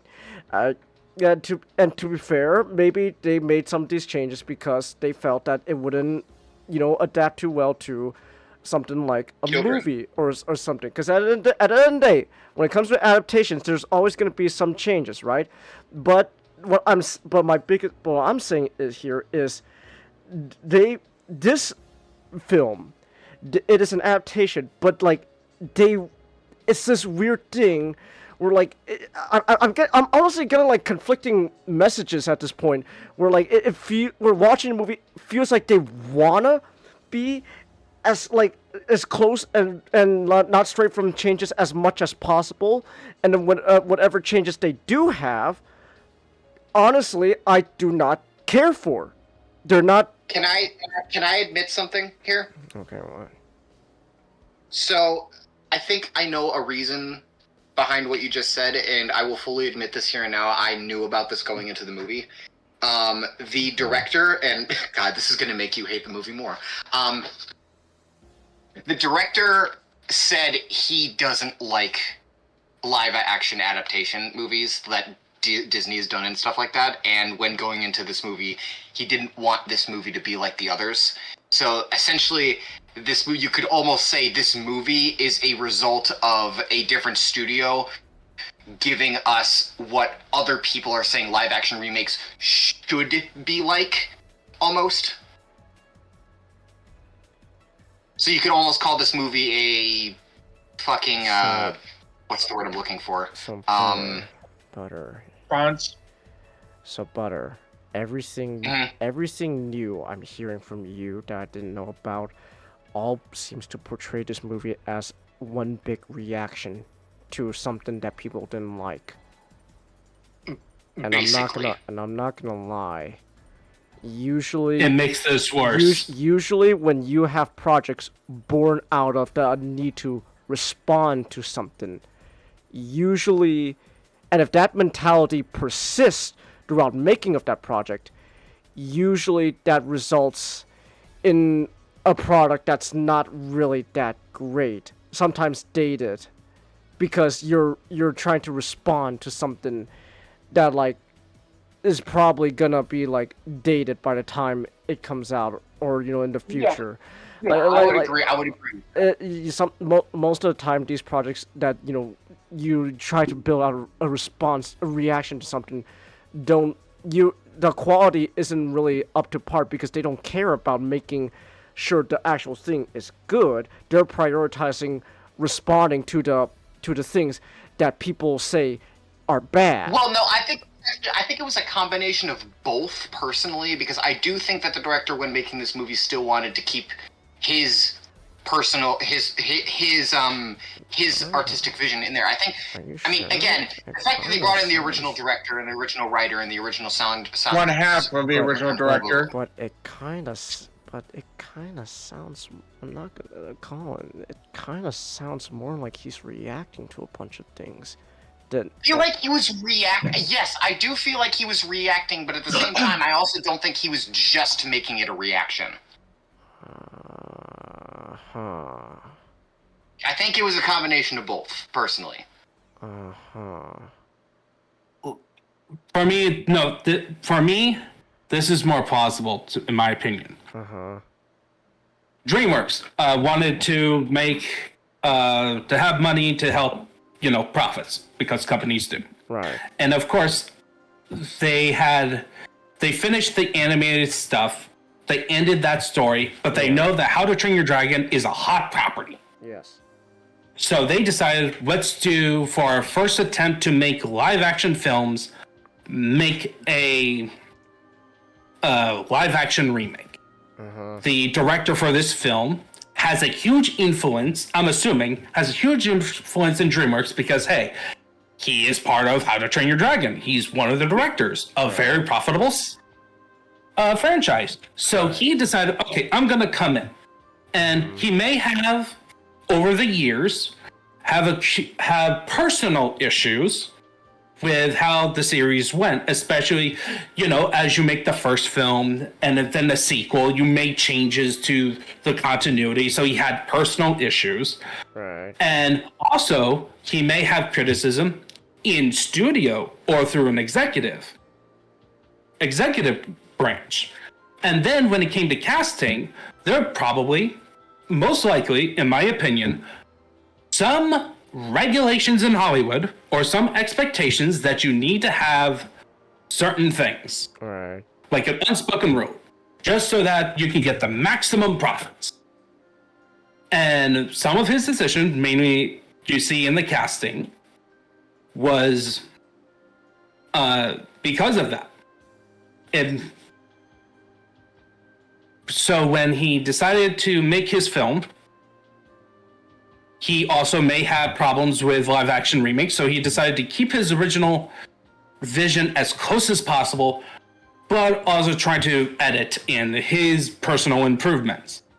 His comments about the casting, he doesn't want to make Hollywood, his job, feel bad, doesn't want to make it look bad, that's saying, hey, we have these standards in studio that we have to follow. He has to on the spot come up with an excuse. Thus, you get him saying history, but then it's fantasy. He could have just stuck with it's fantasy. No, most people wouldn't care. You would still have the issue of the old fans who grew up with the stuff, but that's just at this point people are used to it, are expecting it. So that's. And a lot of stuff that he said, people have talked about these issues, most likely are either stuff he came up with in forums that are very obscure, that only like a certain circle, like certain hardcore fans of the brand, that he happened to come across with and thought, this is interesting, maybe I want to appease them, or his own personal circle. And that's why this film is the way it is, and the way the production is. I think I'm gonna fully back Ninjato's statement on that. I think I agree with that. I that honestly does sound like the most realistic scenario. Colin, that doesn't mean the result is necessarily that great. I still think the movie is good.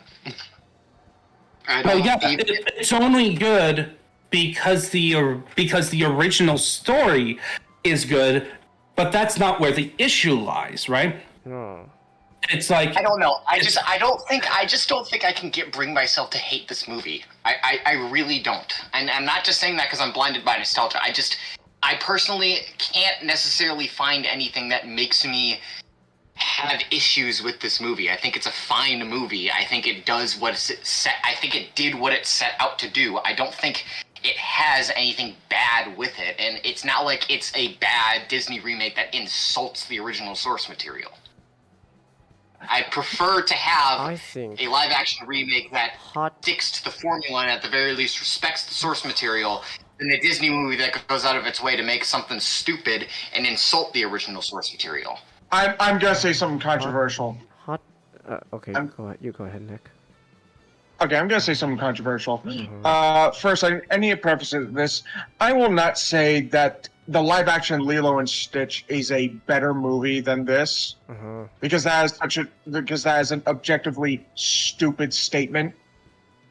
Ohana does not mean. However, despite the changes the Lilo and Stitch movie make, the live-action one makes, and how it kind of bastardizes the message of the original, it justifies its own existence by being so different. The difference is bad, but it's different. I don't know, man. Like, I understand what you're saying, but I can't. I would much rather have a movie that respects the source material than a movie that diverts and bastardizes. Can I say something? This might be a little hot take as well. This is just something I've kind of come to feel lately. Okay. I don't like fans. Nobody does. I don't like fans, and I don't like their need to have everything stick so closely to their vision. Cause Colin, half the time when people say source material, they don't really mean the actual source material. They're talking about what they view is the source Obviously, material. Their own I personal should have vision. I should have rephrased when I said the original movie Their because you own- are right. The source Their own completely different. personal opinion and how they feel. So I don't really like fans. I will say this. Uh-huh. This film could have stuck with the original source material, but the book source material. Because technically, the original film was a bastardization, a very good one, of the original source material.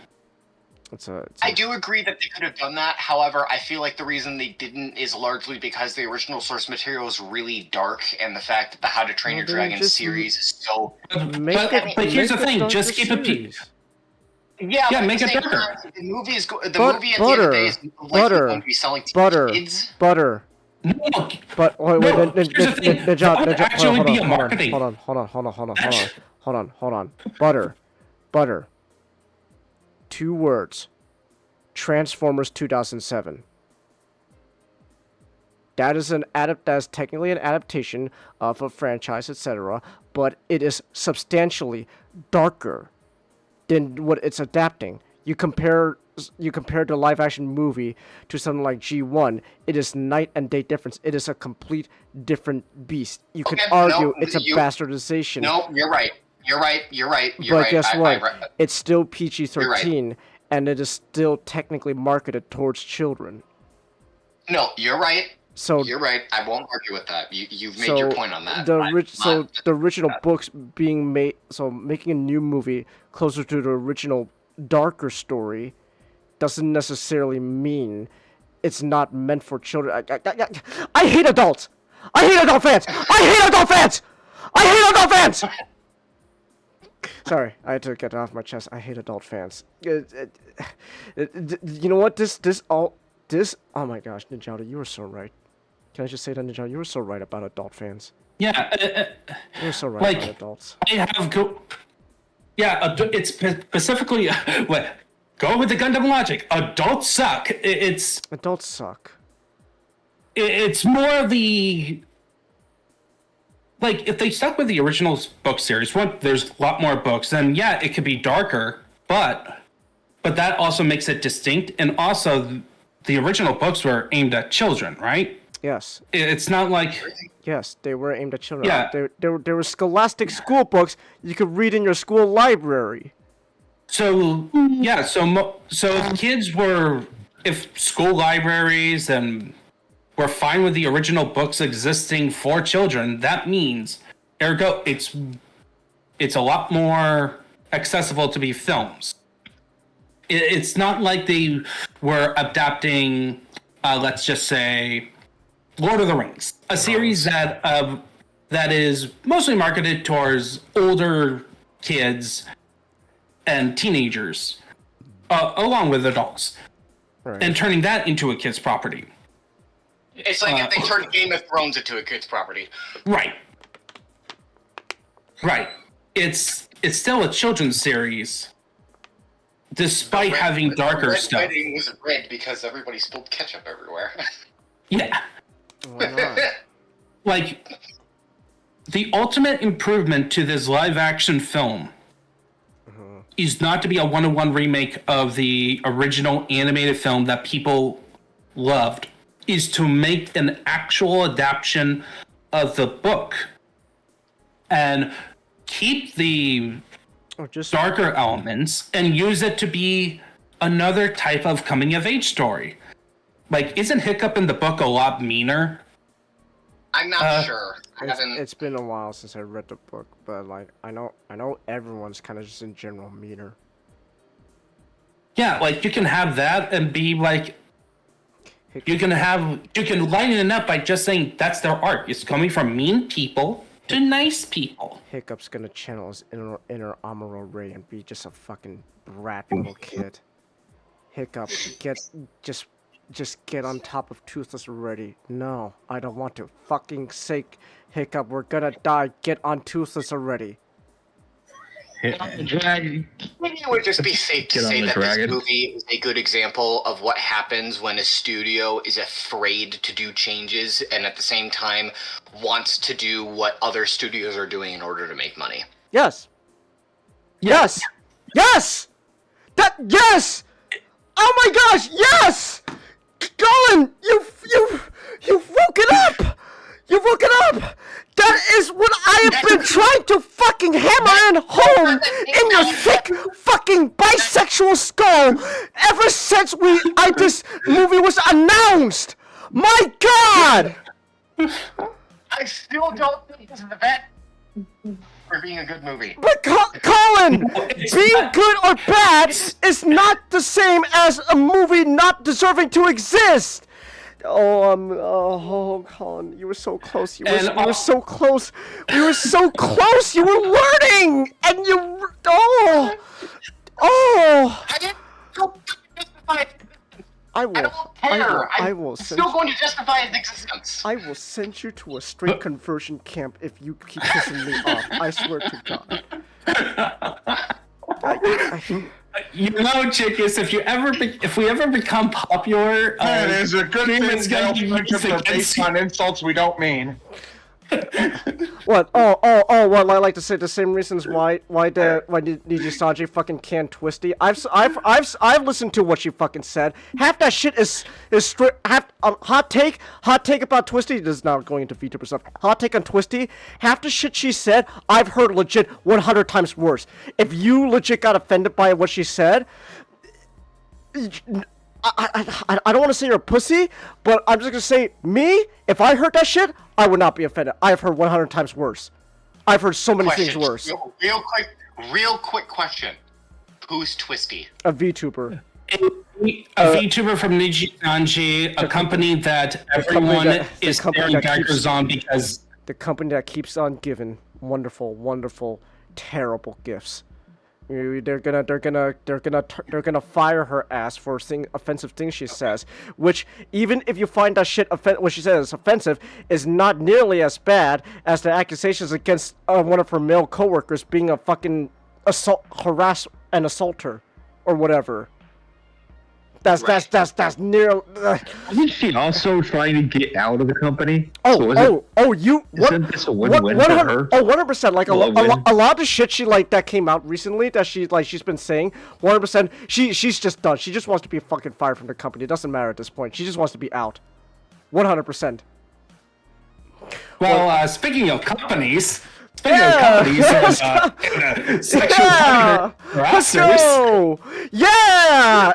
Hey, you know what? Even better, it's from an actual good movie. What do you know?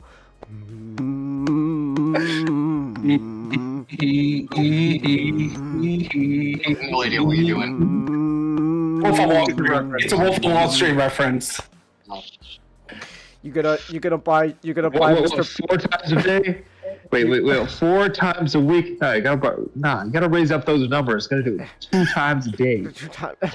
Me, I do it 2 times a day.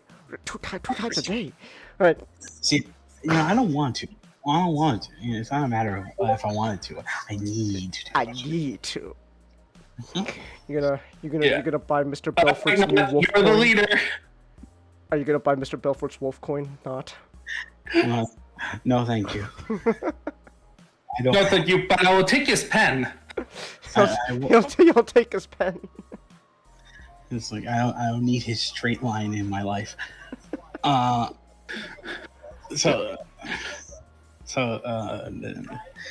Wolf of Wall Street is a book written by former. Well, technically, he's still a broker. You know, I think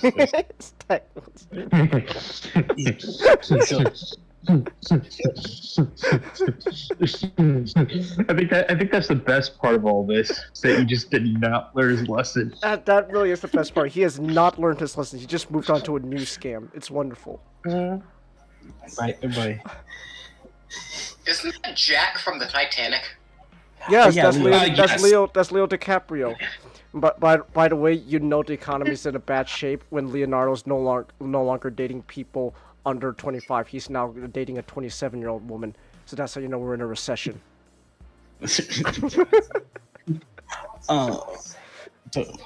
Okay. Live from far away, for some reason I thought he was Seth MacFarlane for a hot moment. Holy crap, Lois! Remember the time I rug pulled everyone with my new meme coin? Peter, you're a scammer. Yeah, you're right, Lois. I sure am. Okay, I'll see you at work. Yeah, it's like Wolf of Wall Street. Had a memoir written by American stockbroker and businessman Jordan Belford, which also includes a movie adaptation of the same name, directed by Martin Scorsese and written by Terrence Winter. Both the book and the movie concerns the figure it is based off. Jordan Belford, a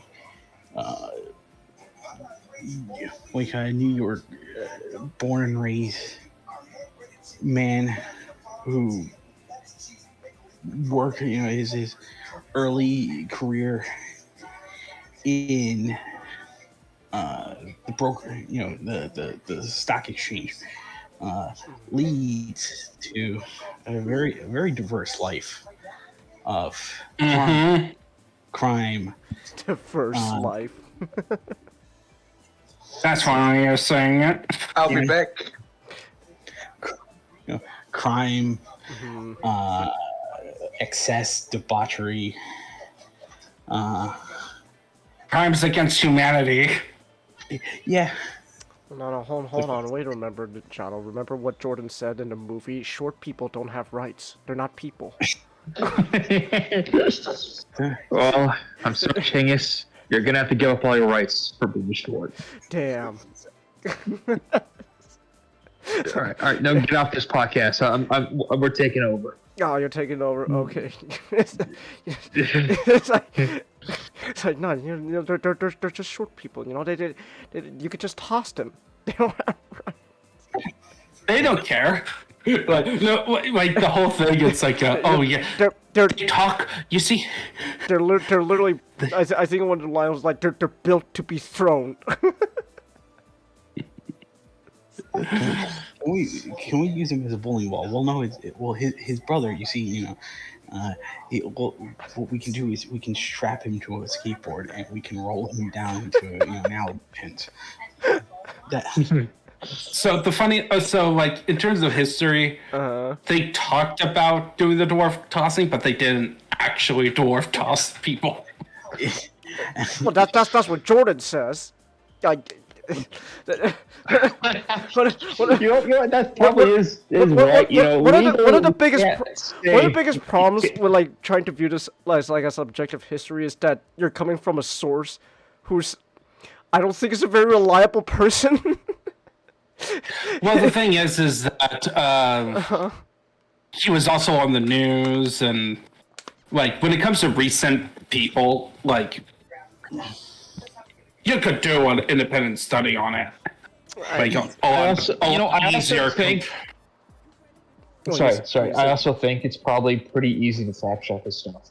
I suppose true, but like it's probably very easy to fact check this stuff. What he's talking about. It is very easy to fact check. Although I don't like me personally, I do not trust like whenever it was Danny Parash. Whenever he tries to say, "Oh, some things in this are not real," because, like, I guess this is part of my bias. I'm like, he's a criminal. Like, any criminal will tell you something in their own life is not right or right or wrong to suit how they are perceived. So like. Well, yeah. Well, but then you also go, same with Jordan Belfort, but it's like, Exactly. But like Belford has a Belford in his vast illusion, he's kind of has like a sort of fondness towards recalling his past compared to I think a lot of his conspirators. So like it's what makes the book and the movie by extension very entertaining. yeah. Like so the short history on Mr. Belford. Apart from what I've said, he was raised in New York. He became he applied to be a connector for L.F. Rothstein in the late 80s, like 86. Rothschild. He was part of Rothschild, which was the one of the oldest stock companies. Yeah. It survived the Great Depression. It did not survive the 80s. It didn't survive the second crash. That's really funny. He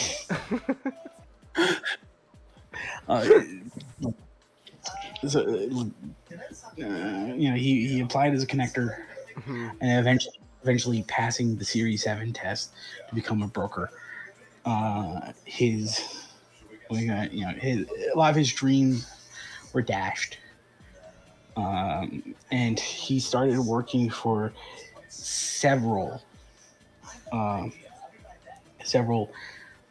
small-time brokerage firms that dealt a lot with penny stocks, which are like penny stocks are just companies who put themselves out in public to hopefully get investors. But they're mostly kind of relegated to just being. They're mostly relegated to kind of just being like. They're a small-time loans company. Yeah, small-time loans companies like penny stocks. Then and now are kind of considered to be like low-key scams. Because like they'll accept offers from companies that have no real promises, and they advertise to people who don't really know better. So upon immersing himself into the world of penny stocks, Belford realized with a system that he can create a system that is relatively low risk, high reward, because with penny stocks with such a low cost such a low cost of purchase, a broker can earn 50% commission. So yeah, and it's not so like your only regulation to record it is what's called pink sheet. It's not really like the government wasn't really looking into penny stocks much because again it's super low. It's not it's not like Wall Street. You can't scam. It's quite hard to scam. Yeah. Big scams against the rich people. You can maybe scam against a small town, but it's like a high risk, low reward type deal, as opposed to Wall Street, where it's high risk, high reward. Exactly, and so Belford formulates a business model to kind of facilitate all of his schemes through, which was called the straight line, in which helping train just very ordinary Joe Schmoes like that he's met throughout his childhood, and like he's been neighbors with. He kind of just trains them how to charismatically persuade people to bend on stocks that he himself has overvalued. Yeah, like essentially, he trained them. It's both a training program to become a stockbroker, but also a scam in the sense where the idea was you go to the rich people and then you have them give what is called blue chip stocks, basically the name brands. Right. All right, so you get stocks at Disney, at DreamWorks, all that stuff. But then after a while, you gain their trust. You offer them a penny stock. And thus that's where the real money come in. You get 50% of that commission. Thus increasing the value of that penny stock artificially. You raking in the profits, and the person who bought that stock loses all that money. And is left with a dud, not expected to move an inch. Yeah. Like, and you know this results in him starting up kind of a shell LLC company, Stratton Oakmont, and engaging, and just like a long, a long-term goal to defraud wealthier and wealthier clients. I was I've read Belford's memoir before, and I want to reread it just recently, because it's because to be honest, it is interesting to kind of listen to the words of a con man. They're because they are real life examples of unreliable narrators. Where they will spin a tale of just like these most amazing, just stupendous things happening to them, and then in the back of your head, you're probably thinking, this is nonsense. Like half of this stuff probably hasn't happened, but knowing their relationship, and their not relationship, reputation, there's also another part of your brain to think to themselves, well, this is too detailed to just be made up on the fly. There has to be some truth scattered into this. And I will give Belford this. He is a very great con artist, and not in the sense of he successfully got away with his crimes, but that all great con artists in and of themselves are just great storytellers. They're storytellers who fuel a lot of their stories into their criminal behavior. And so the memoir is interesting in how it's mostly kind of like portrayed through like dialogue of snippets of times of snippets and moments of Belford not really going through a chronological order, but just of things that he can of things that he can recollect, which is saying something considering a man of his taste.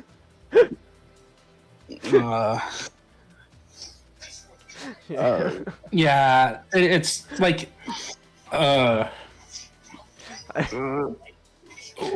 that what Wait, man, he's not gonna die sober.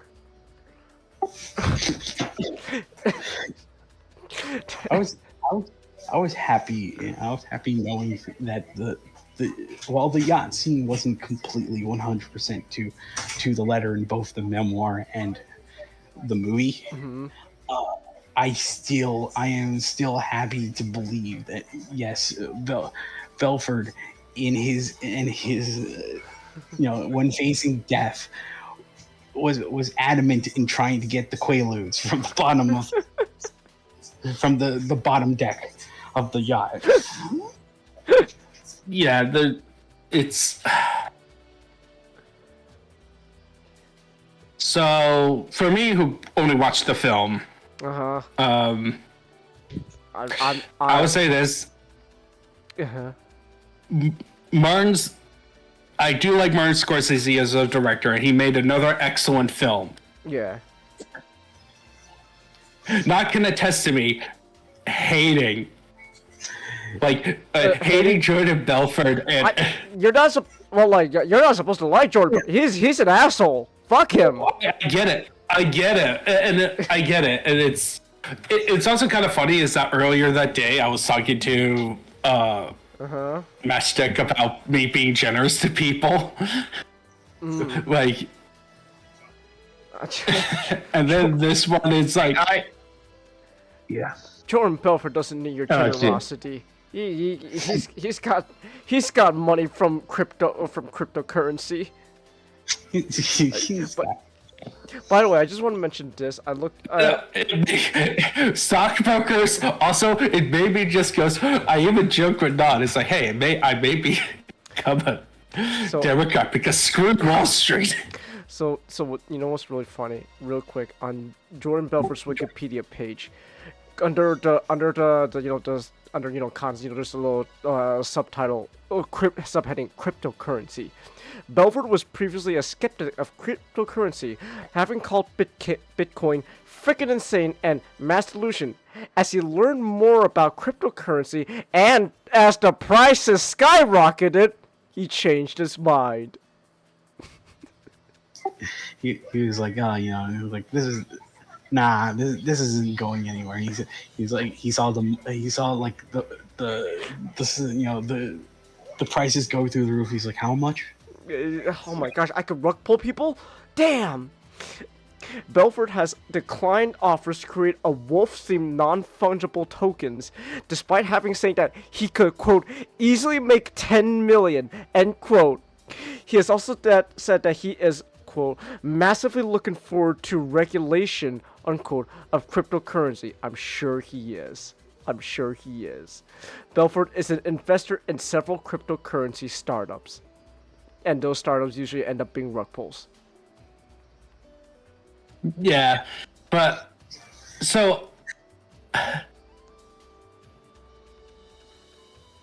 the film, yeah, that film.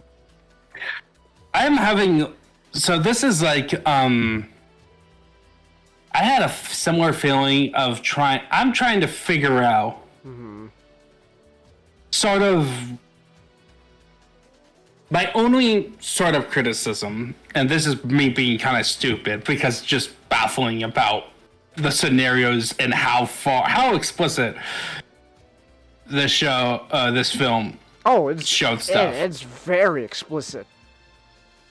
I'm trying to figure out, other than exposing how awful Wall Street can be and the debauchery that could go on in the 80s, about the overall point of the film. Like, for example, Goodfellas, right?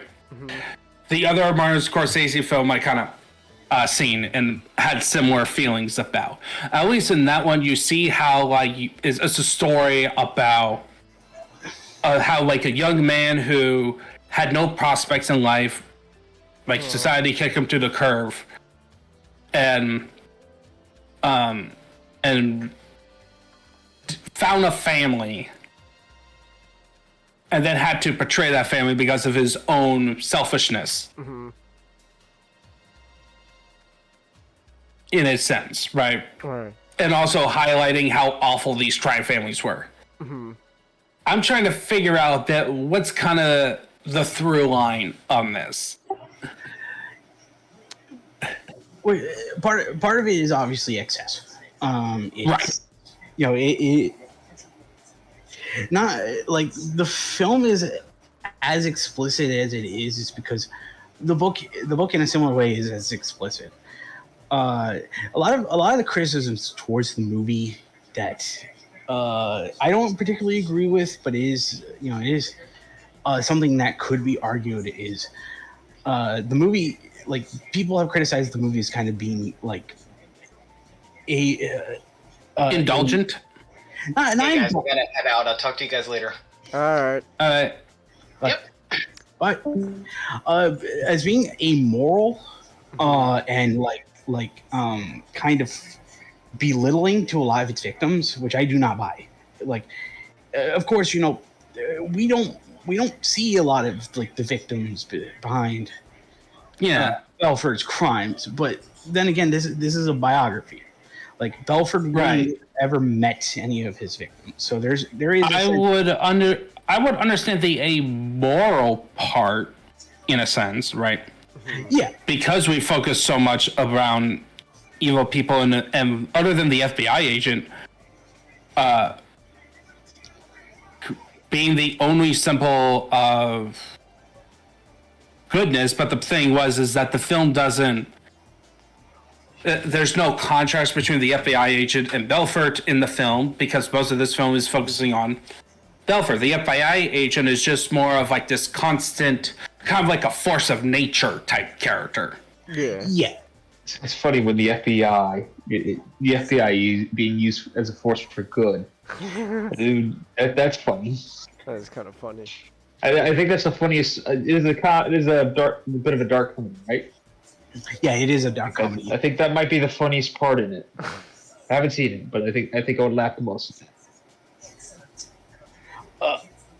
So like, it is, it's a sense of, it's like a sense of excess and also just hypocrisy, like because oh yeah, in a way of like kind of in a way of art imitating life, imitating art.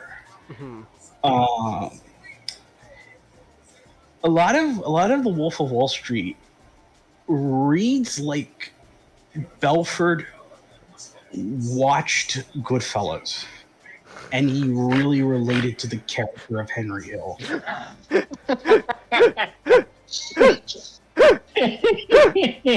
so much so that he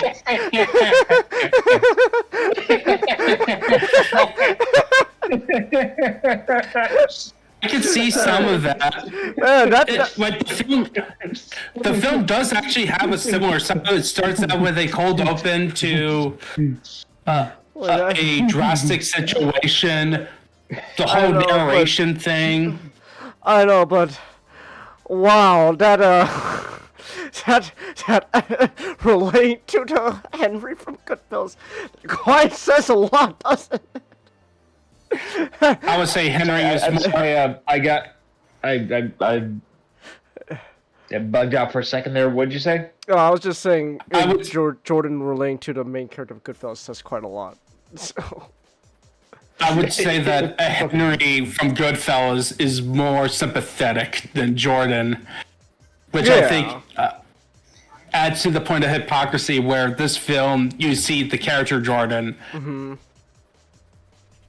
treating himself like he is Henry Hill, like he is sort of a victim of circumstances, even though we see the obvious is like 90% of the time it's his fault. It's like, he was one who introduced this culture of like, he got the idea from another broker of, oh, you need drugs, you need sex, just so that you could do all your broker stuff. And then he just took it to the next level where it's all drugs, all sex. It was all Matthew McConaughey's fault. How dare he? Let me guess. Mr. Belfort ends up as a snitch for the FBI at the end, and being and it even ends with him. I'm not finished yet. I'm not finished yet. And he ends up in a dead end place where he does not want to be. Sort of, yeah, actually, in a sense, because the way the film ends is that he does the whole setup thing. You see all the conspirators being arrested. Then you see him talking about, oh yeah, I have like ratted out my friends, and him going through a crowd of the brokers who were not arrested. And then it ends with him doing a seminar where the real Jordan Belfort introduces Leonardo DiCaprio, and it's a callback to a scene where they talk about selling a pen, and the people he's trying to tell the seminar is like failing at selling the pen compared to the guy at like early on in the film. Right. Oh, it was John Bernthal. John Bernthal. Yeah, John Bernthal. The Punisher. Frank Castle went crooked, unfortunately. What a crazy career. You're telling me Mikey went from selling drugs, working for Leonardo DiCaprio, to then owning a restaurant, and he just went postal? This man he's a very interesting man. He's a very interesting man. Yeah. So, Wolf of Wall Street kind of, in the way it becomes. I return. Hey, Nick. Hey, We're talking back. about how Mikey used to sell drugs for Leonardo DiCaprio, and then he owned a restaurant, and then he went postal. The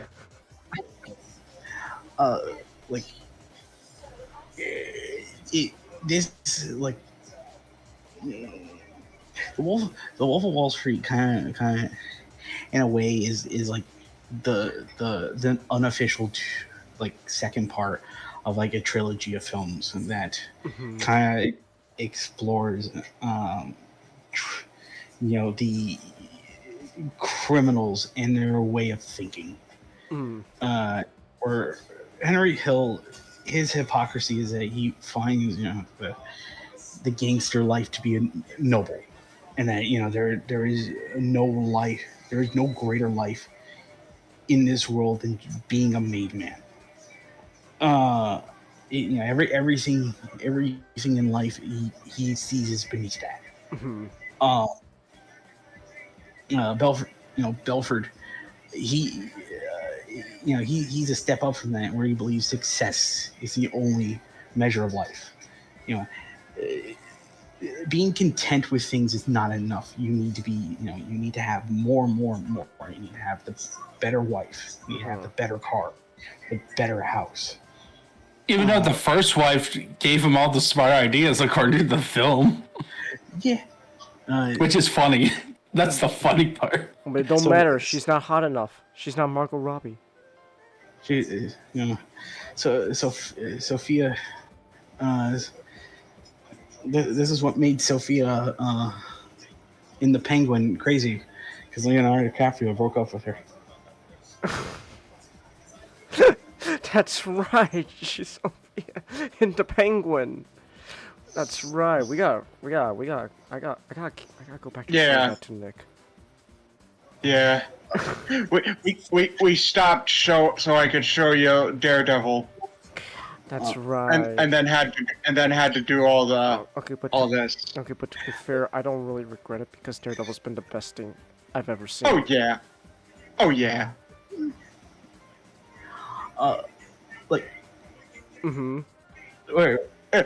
Quick question, just because I need to satiate my curiosity. Yes.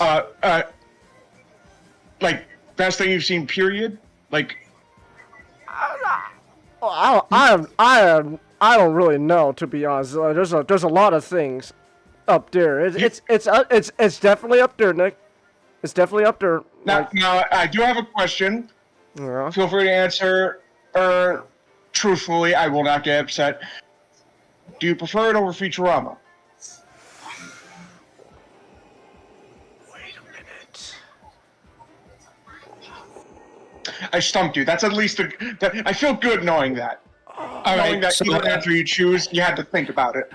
let's do it for a bit when we talk about more about. Yeah. I just got.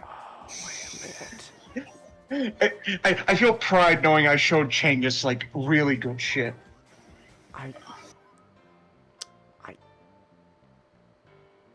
I want to say Daredevil is better, but I don't know if I would say the experience is better.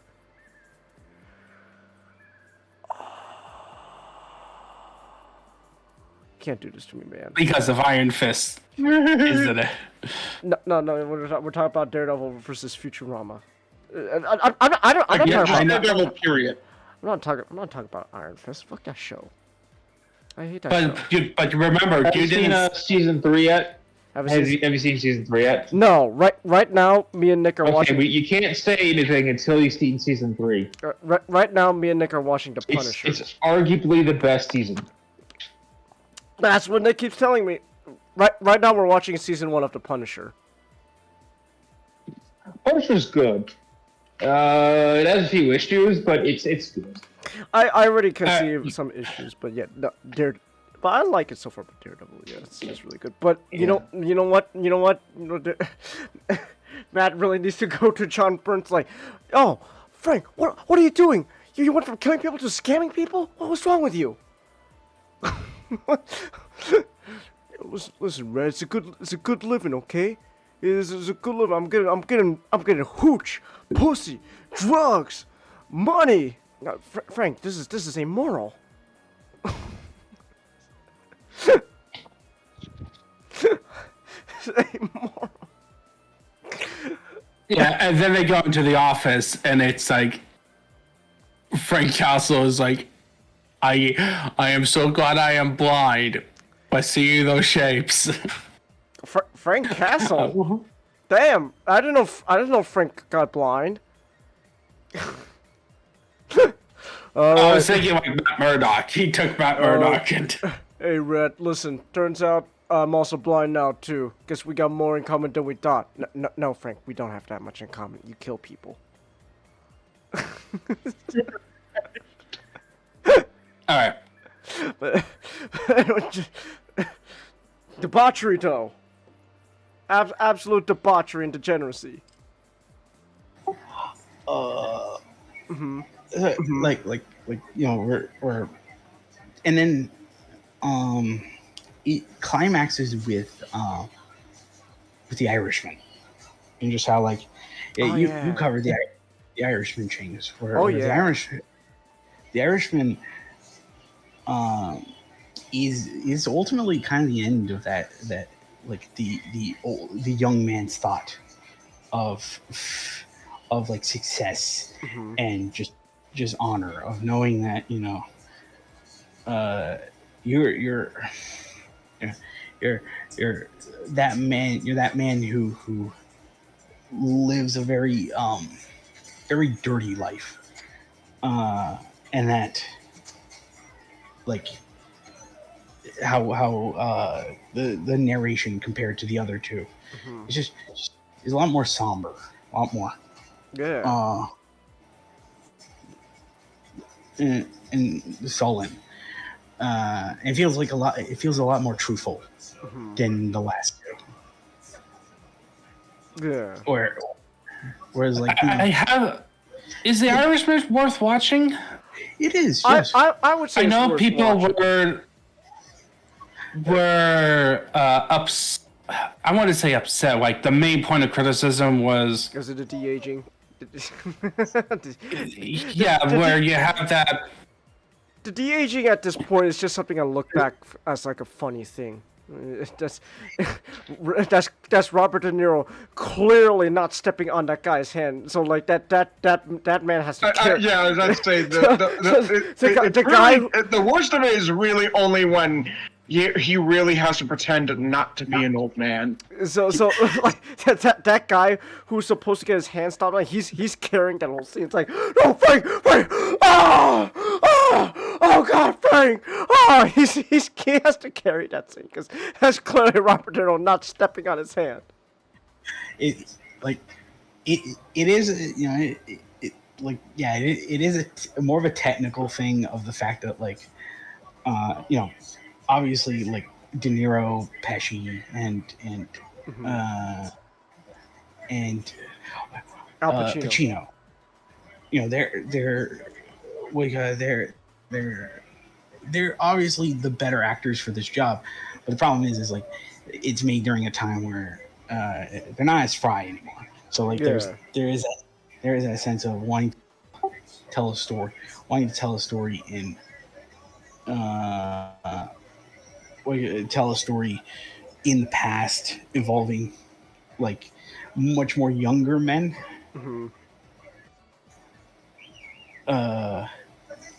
But like the Irishman in general, like apart from some of that awkwardness, it does do a very good job at trying to hide the fact that, you know,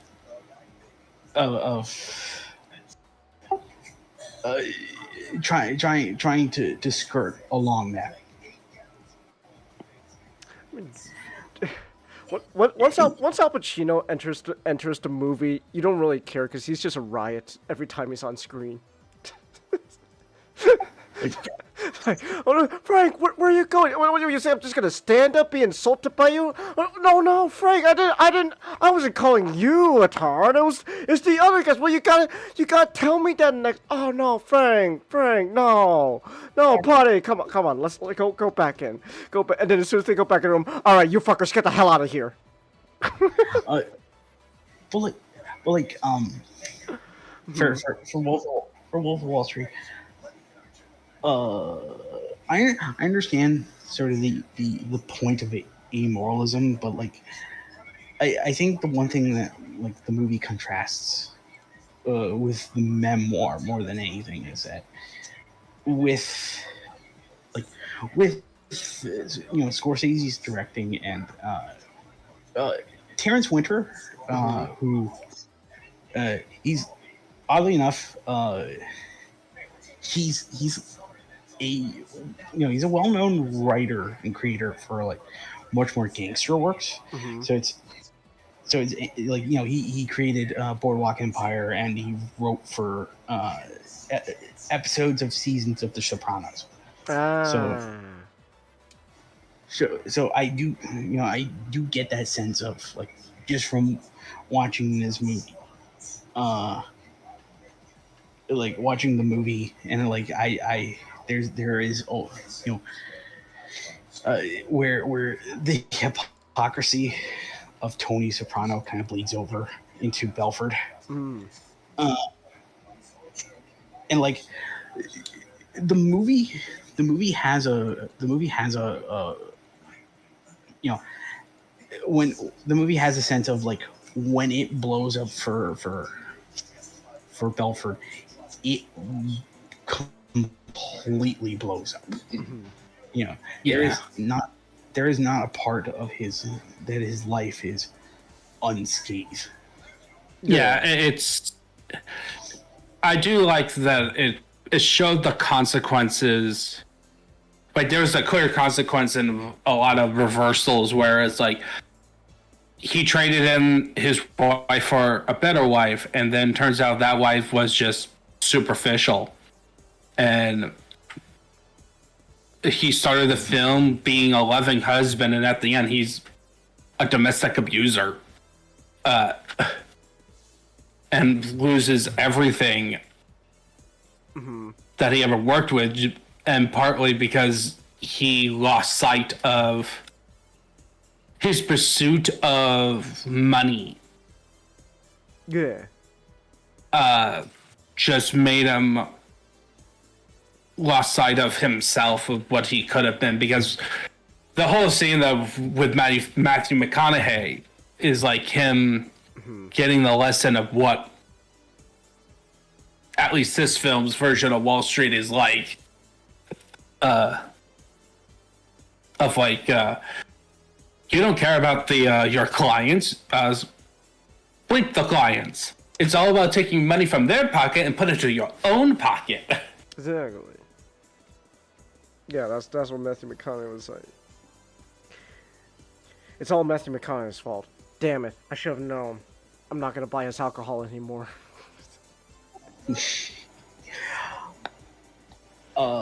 So like comparing, it's interesting comparing the memoir to the movie because you like, you know, there are two kind of ideas that like are congruent as much as they are clashing because you know, despite I think knowing in a sense that like Belford's life kind of turned out the same way as it may have did in the movie, Belford himself does not feel remorse. You know, there is a sense of, you know, the like as much we do joke about his, like, you know, his coin, you know, his Bitcoin operation and all that stuff, is like this man is in a lifetime of debt. He is not get out of that. So like he very much he has earned his Goodfellas ending, where you know, while he, you know, while he hadn't had an ultimate punishment dished out to him, there is that sense of he is always going to have, you know, there is always going to be something, you know. Wait, let me just say that better. It's like he's always going to have a you know, like a look over his shoulder, worried that something will come out for him.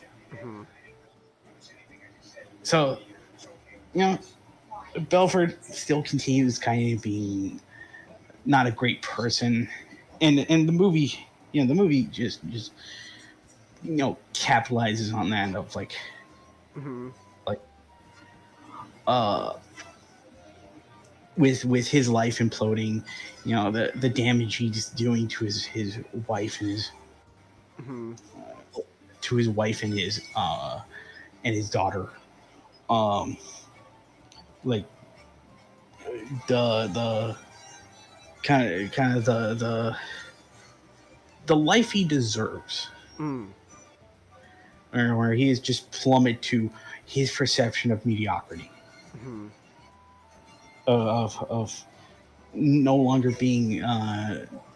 It's funny because like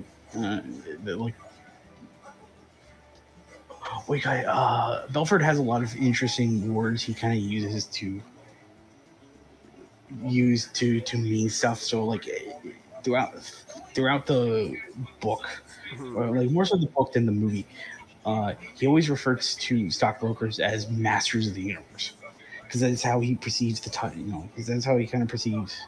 In a way, it's him projecting in real life of how he perceives that job as being. It's being the master. You know, like a literal master of the universe. Like you are successful, you are powerful, than all things. So like to kind of losing that position to being stuck to this life where he has to give like motivational speeches to people who want to legitimately better their lives.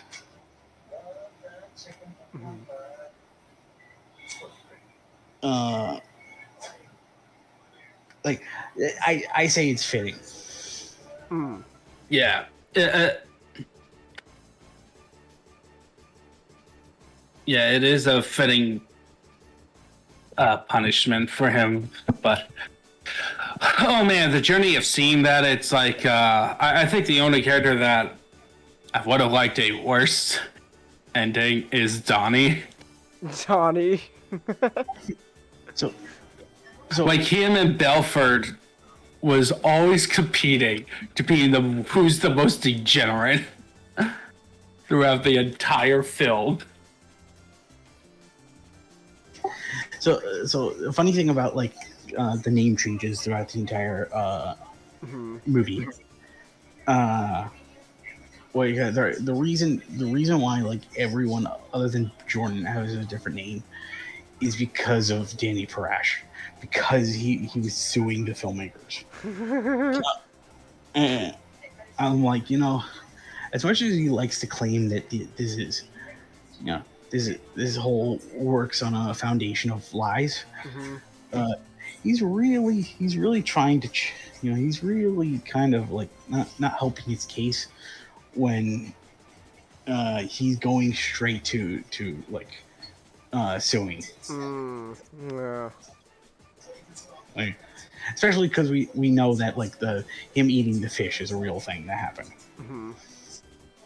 So you do get a sense of like maybe not the debauchery. Maybe the debauchery has been exaggerated on Belford's case, but like these people probably were not not very upstanding people. So there's that. One thing that isn't really in the movie that is sort of in the movie that I think was more or less adapted was there was a moment in the book where like Belford had his heart stop, because a lot of the things in his system were just catching up with him. Yeah. Which is what the movie kind of hinted at, with like the impotence and the poor behavior and like sort of some of his life in his bed and in the bedroom. But like there was a moment where his like he was having like heart failure in his office. And the only one who saw this was like the new intern he hired. The hot young blonde intern he hired, and she spent like 20 minutes trying to give him CPR. I think they sort of adapted that into like the scene where he's rushing back into the house to get Donnie off the phone. Because like the FBI tapped their communications. Yeah. And like him, Donnie choking on the meat. I think they adapted with that. I do want to mention is kind of really cool that like the criminal advisor that tells that Jordan had in the movie is played by the real life guy who tried to help Jordan.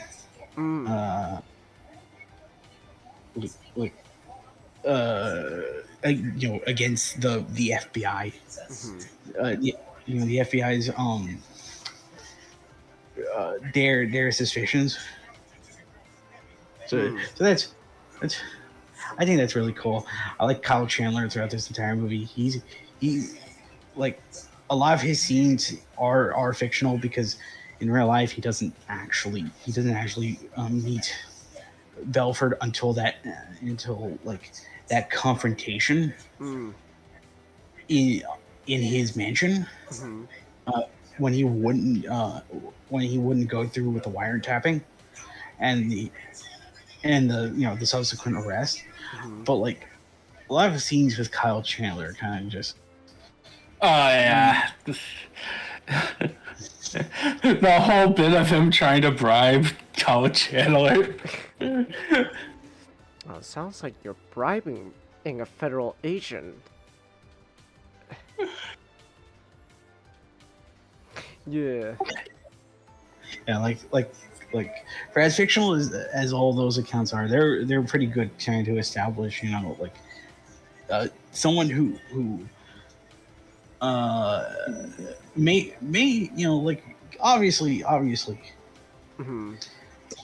temptation comes for us all. You know, we always say that the life, like living a nice, comfy life with money and all that stuff, is what we, you know, what we kind of dream of. But like, you know, Kyle Chandler, in the end of the day, he kind of just sees Belfort for what he is. He is he's the white collar criminal that Belfort claims the other people are doing worse than him at. Yeah, like in short, I really enjoy like the Wolf of Wall Street. I want to say it'd be a favorite of mine because like as like the years went by since I've seen this film, I've seen this film at a time where I really shouldn't have been seeing this film. Like there are other films in Scorsese's in his filmography that I've had I have a lot more of an appreciation for. Of course, you know, for me, I just like films like Goodfellas. They're made classics. I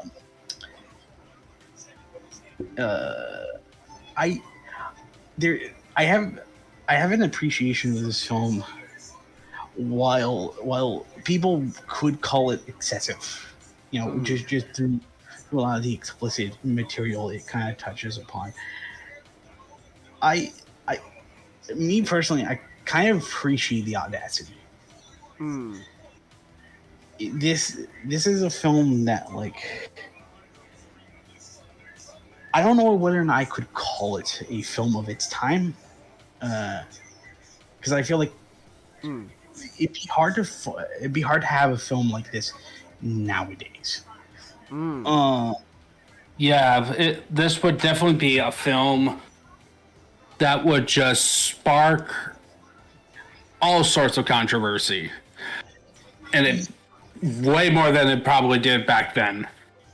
Yeah, exactly.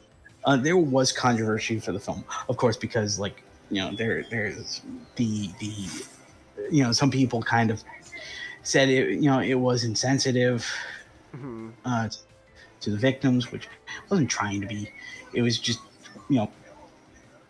it was just trying to kind of faithfully adapt a book from a known liar.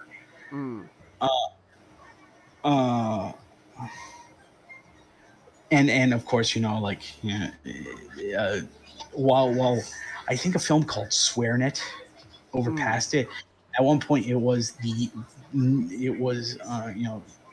recognized by the Guinness Book of World Records as the film with the most expletives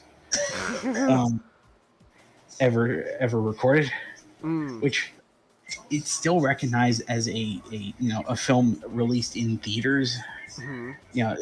Like a single most film released in theaters with as many expletives as it has, which, like, there's a great video that I do want to try to find where it's like it I can't remember where it's from, but like it gauged like the first ever swear kind of said in movies, which is Gone with the Wind. And then it was like 30. It was like less than 30 seconds. It goes to Gone with the Wind. Okay, my dear, I don't give a damn, audience. No, it was the F-bomb.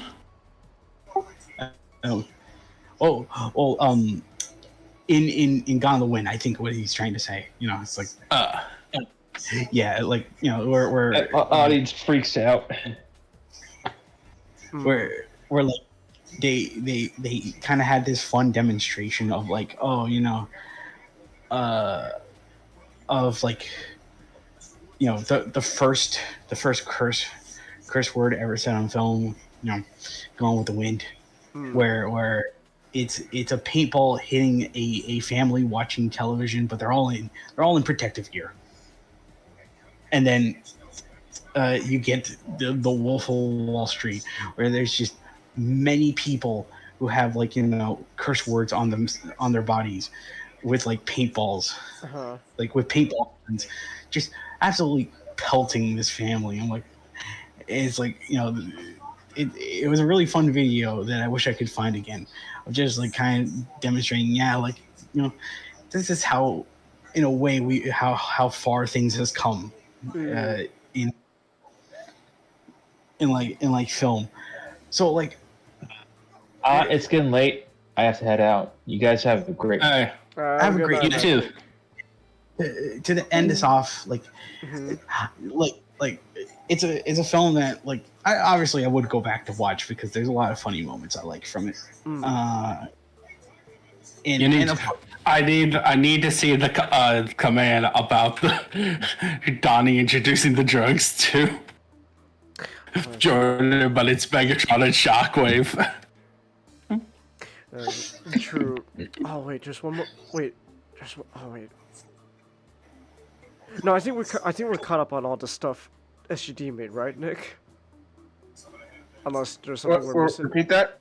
We're caught up on all the commands SGD made, right? Or is there more stuff? Yep. Yeah. Very much. Okay, then I can make the Wolf of Wall Street one for you, Ninjano.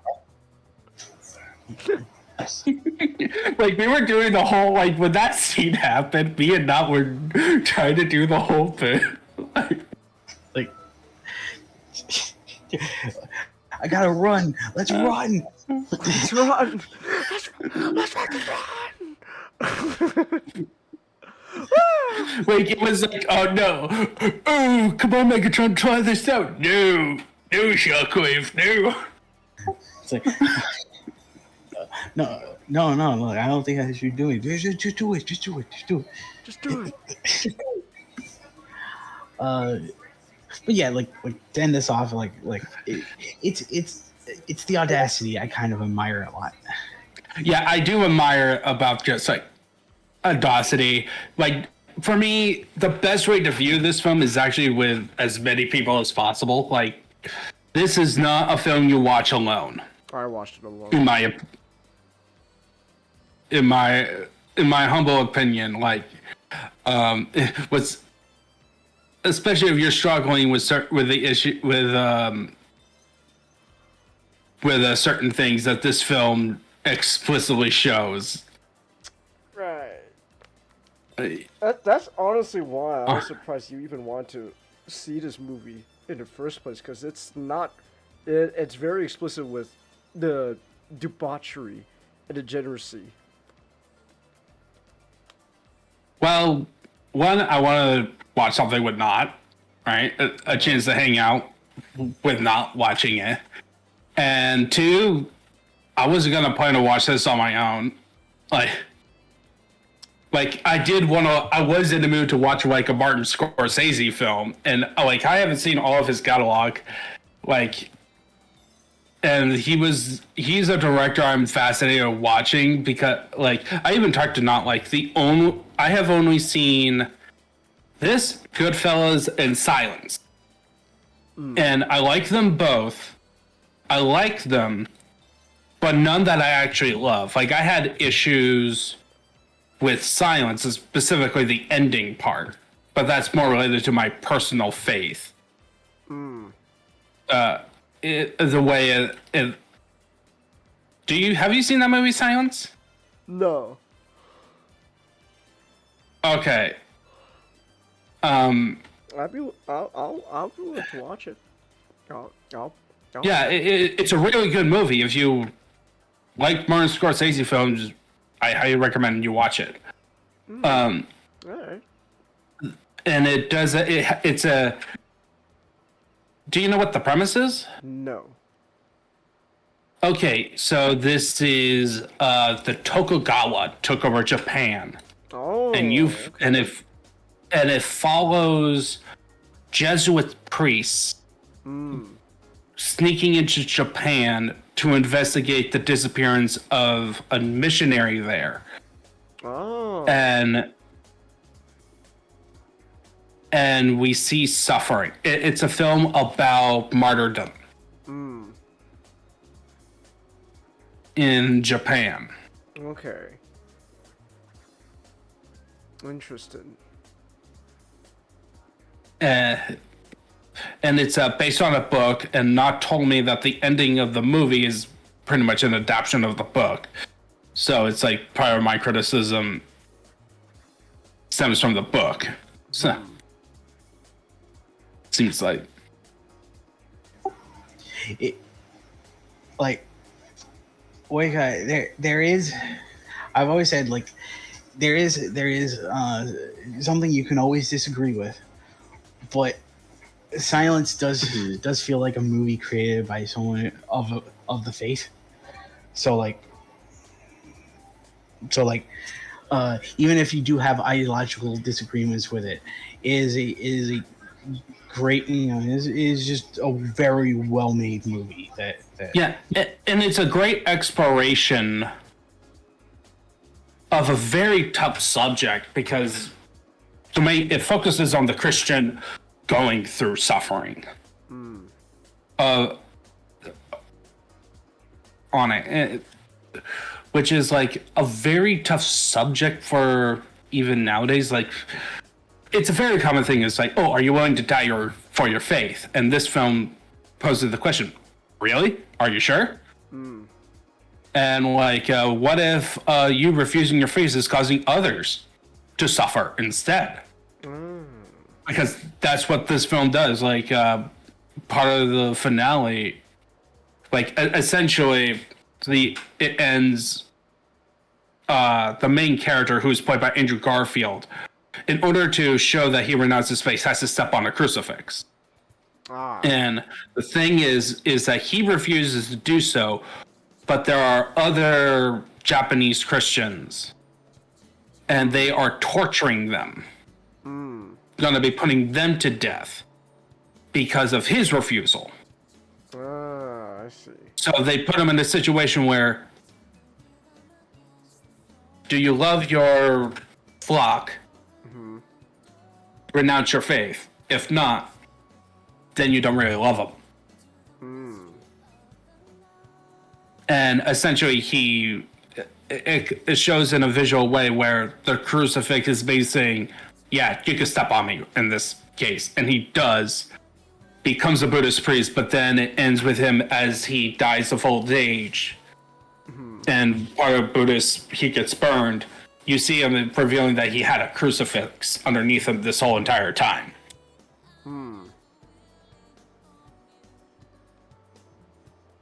So I'm part. It's really more of like my personal disagreement with a conclusion, but that doesn't detract from it being a great film, and it did bring me into some questions about it. Okay.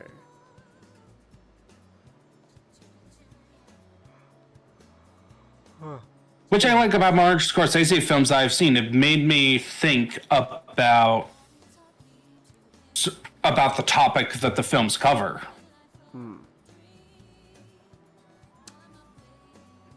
You know, like cinema. Yeah. Have you seen Killers of the Flower Moon? Yeah, of course. What did you think about What that? did you think? Yeah, Killers of the Flower Moon was really, really good movie. I mean, it is. I think out of a lot of his epics, it is that that one film that I'm trying to find a way to just say this. It's that film where, like, at the end of it, I felt ragged. And what I mean by that, I just feel like, I feel like I was taken through, like, in such an emotional ride that I just feel like I felt, like, put through the ringer, as it were. Yeah. It's definitely a depressing story. Oh, It it's a bummer of a story. Yeah. Oh, excuse me. Oh my gosh, excuse me. Hey, That was another yawn. I think that's a sign, isn't it? No, to be fair, I'm probably more tuckered out of yelling than anything else. Yay! Is there anything else you want to say about Mr. Belford? Not. He's a very, very, very silly man. He is a very silly man. Do you think he still has like he still has like Quaaludes on him? He is still on like the last bottle of Quaaludes ever. You know, I don't know, but if the day comes where, you know, like, the day will come where they find Mr. Belford in his home or wherever they find him, and then, you know, they're doing an autopsy and they find that somehow he has Quaaludes in his system when he died, I will not be surprised. I don't know if he has Lutes, but if he dies and they find it was in his system, then he died committing to one idea, that he will not be sober. I was watching the fucking Quaaludes video. Oh, that guy! Bring back the Quaaludes! Bring back the fucking Quaaludes! I love the comment that goes, "This man is not sad that they're gone. This man is joyous because they existed." Exactly. My final. My final comment is, I hope Jordan Belfort finds Christ. I hope all the people who was part of the company found Christ. Because may God have mercy on their souls if they didn't. Yeah. See, you're probably a better man than me, Ninjato, because I'm gonna be a bummer and say I don't think he's ever gonna find Christ in his life. I don't think it's gonna happen. So you're the better man having hope, but I Most likely not. Most likely not. I don't think it'll ever happen. He's gonna he's gonna have that lose in the system, and then when you know Judgment Day comes, God's gonna be like, so about them Quaaludes.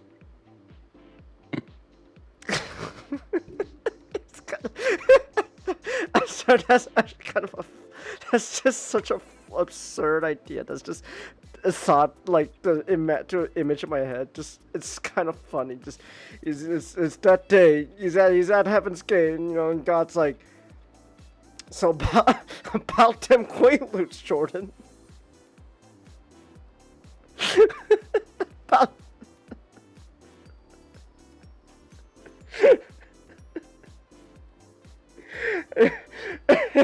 Anyways, I'm a little tired, admittedly, so I'm probably gonna be calling it somewhat here in general, but Hold on. You need. Why is my screen constantly blacking out? Oh my gosh. You need to play the Quaaludes video. Okay. This is the last thing I'll do before I call it a night. Where's the? Hold on. Called a night in general, but what about Punisher? I'm sorry. Nick, your friends tire me out. Your friends tire me out with their terrible media literacy. Anyways, here we go. Look, he just said he just to calm down is that he personally liked it. I know, but like it's just one of those things where like he can like it, but I'm not gonna lie, a lot of reasons why he liked it I just look. Those are kind of reasons why I go look and watch the movie and went, why do you exist, movie? Why do you exist? Anyways, here. This is the last thing I'll do for the night. I could show this real quick on stream. Bring back the Quaaludes! Hold on, wait, here, wait. I could show you guys real quick too, because it's admittedly a pretty funny video. I know Nick likes watching it. Yeah.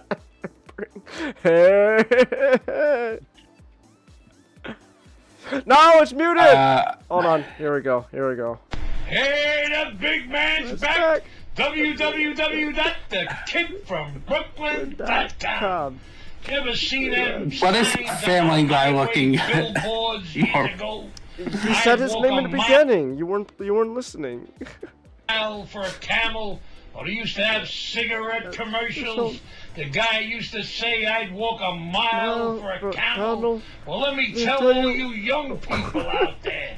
The big man would walk 20 miles for a Quaalude. Let me tell you. That was the drug back there in the late 70s and 80s. Quaaludes. The good old Aurora 714, and they changed it to lemon. I tell you.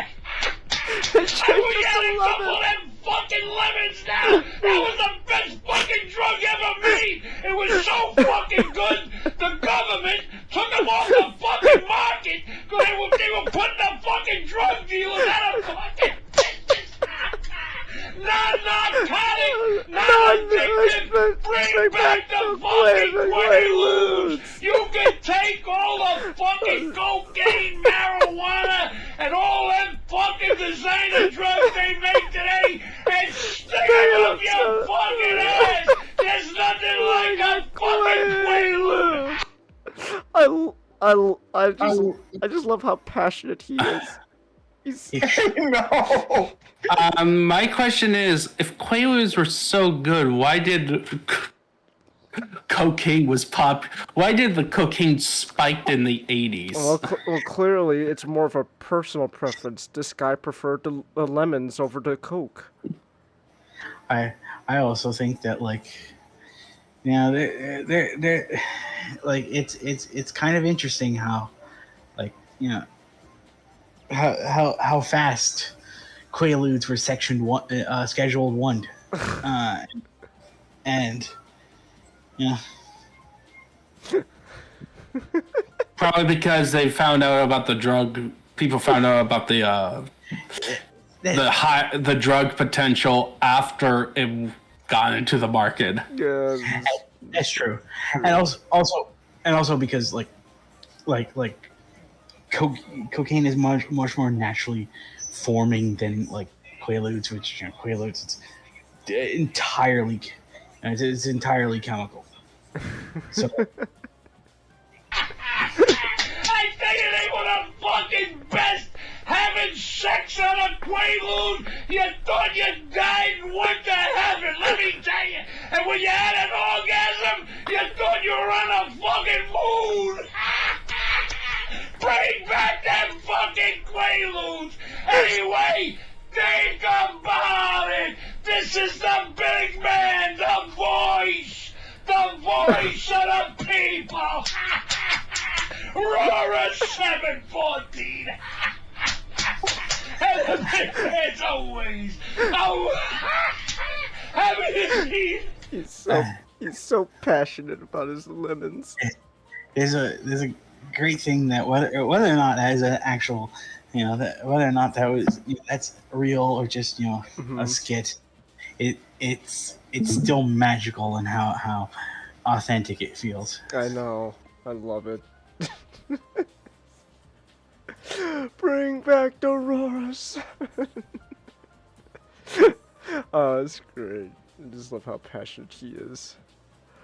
Alright. Oh, that's a good point. That's a good video to end the night on. I'm tired from yelling at Nick's friend. We should, you know what we need to do, Nick? We need to watch something that that Cal likes, but I don't, so that way I can yell at him on stream. It's only fair.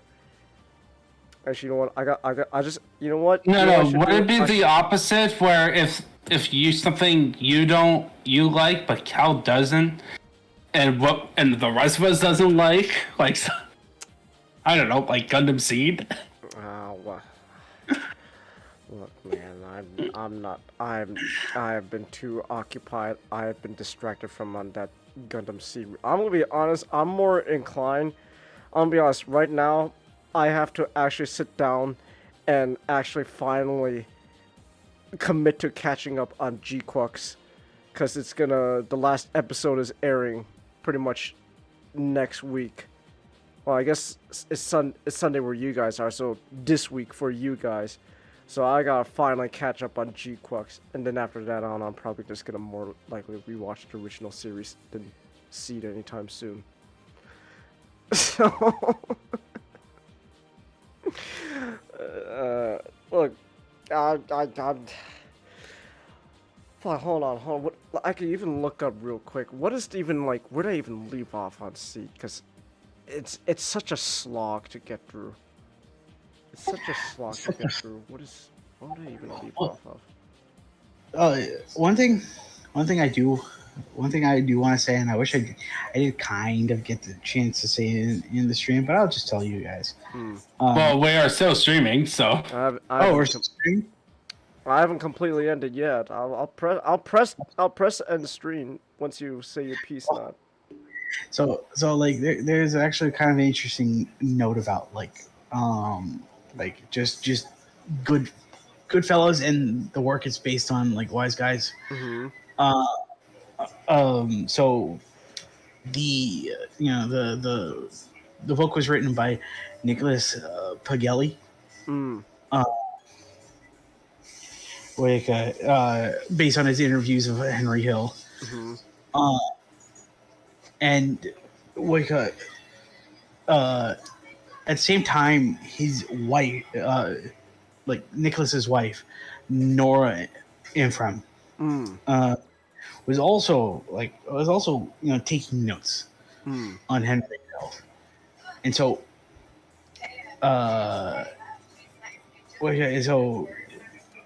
a month before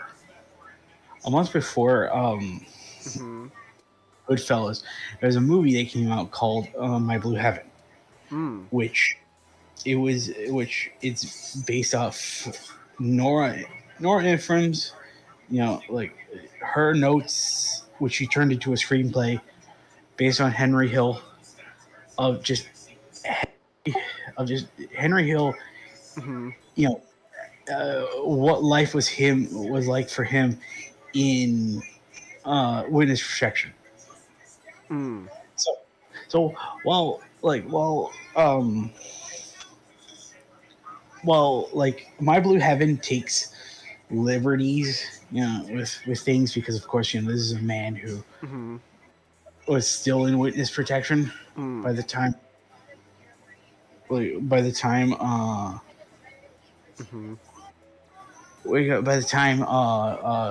he was talking about his life.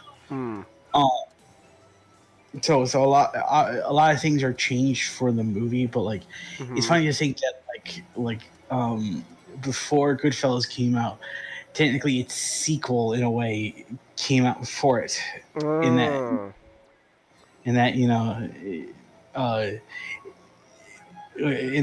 Henry Hill trying to live his life in witness protection.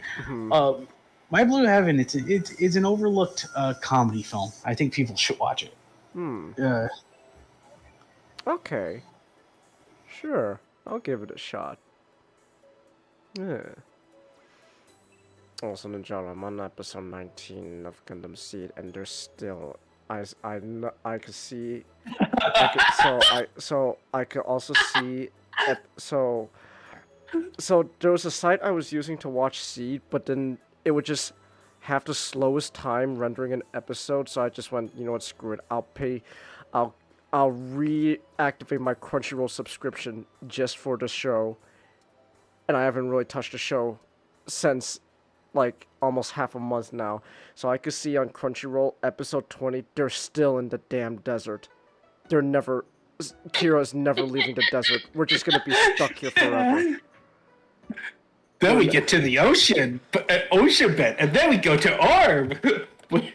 We're never leaving this desert. This desert is, we've been stuck in this desert for several episodes now, and nothing's progressing. But Changus, the Ronda Wrong stand-in, needed to be confrontational. We needed to talk about how awful humanity We've been in this and the desert. coordinators are. We've been in this desert for 5 episodes. It's almost episode 20. We're still stuck in this desert. Oh, wait, but episode 21, they finally go to the ocean in Ninjato, so there you go. Yay, we go to the ocean. Yeah. Oh, episode 22 is the one where they start just killing each other, and then episode 23 is when Aster's stuck at the island, and it's like, you know what? Shit. Yeah, maybe we've been the baddies this whole time. You know. No, episode 22 is part of, look, this writer's trope of the island of perpetual shipping. Oh yeah, let's go. I can't wait. I think that's sort of the one thing I kind of just like the most about. Like see the pacing. We could the sequel series. Oh. It is like Destiny, yeah. Like it's like you built up this whole thing between Atherin and Cogli. Oh, did you do it? And they just don't do it.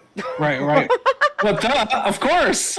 Why not? That's fun shit. Now I actually have motivation to actually go finish watching this series, so I could see Destiny just tear that relationship apart. But you see, Kira and the girl that and Lacus, they're stuck together. Hell and yeah. Lacus, these are somehow still together, but never married. Hell yeah. I'm so like. Well, that's what the new movie is for, Ninjato. That's the. Sorry. I am of the opinion. Okay, this is a universe where children are in mechs fighting wars, and can be independent, and also a lot of their fathers are either insane or dead. And they don't. Apparently, marriage laws are you still have to be 18 or like 20. That's what Seed Freedom is for, Ninjato. The whole point of Seed Freedom is just telling Kira, just seal the deal with Lacus already. God's sake, stop being a pussy. I think the thing that really twists the knife about like the whole breakup.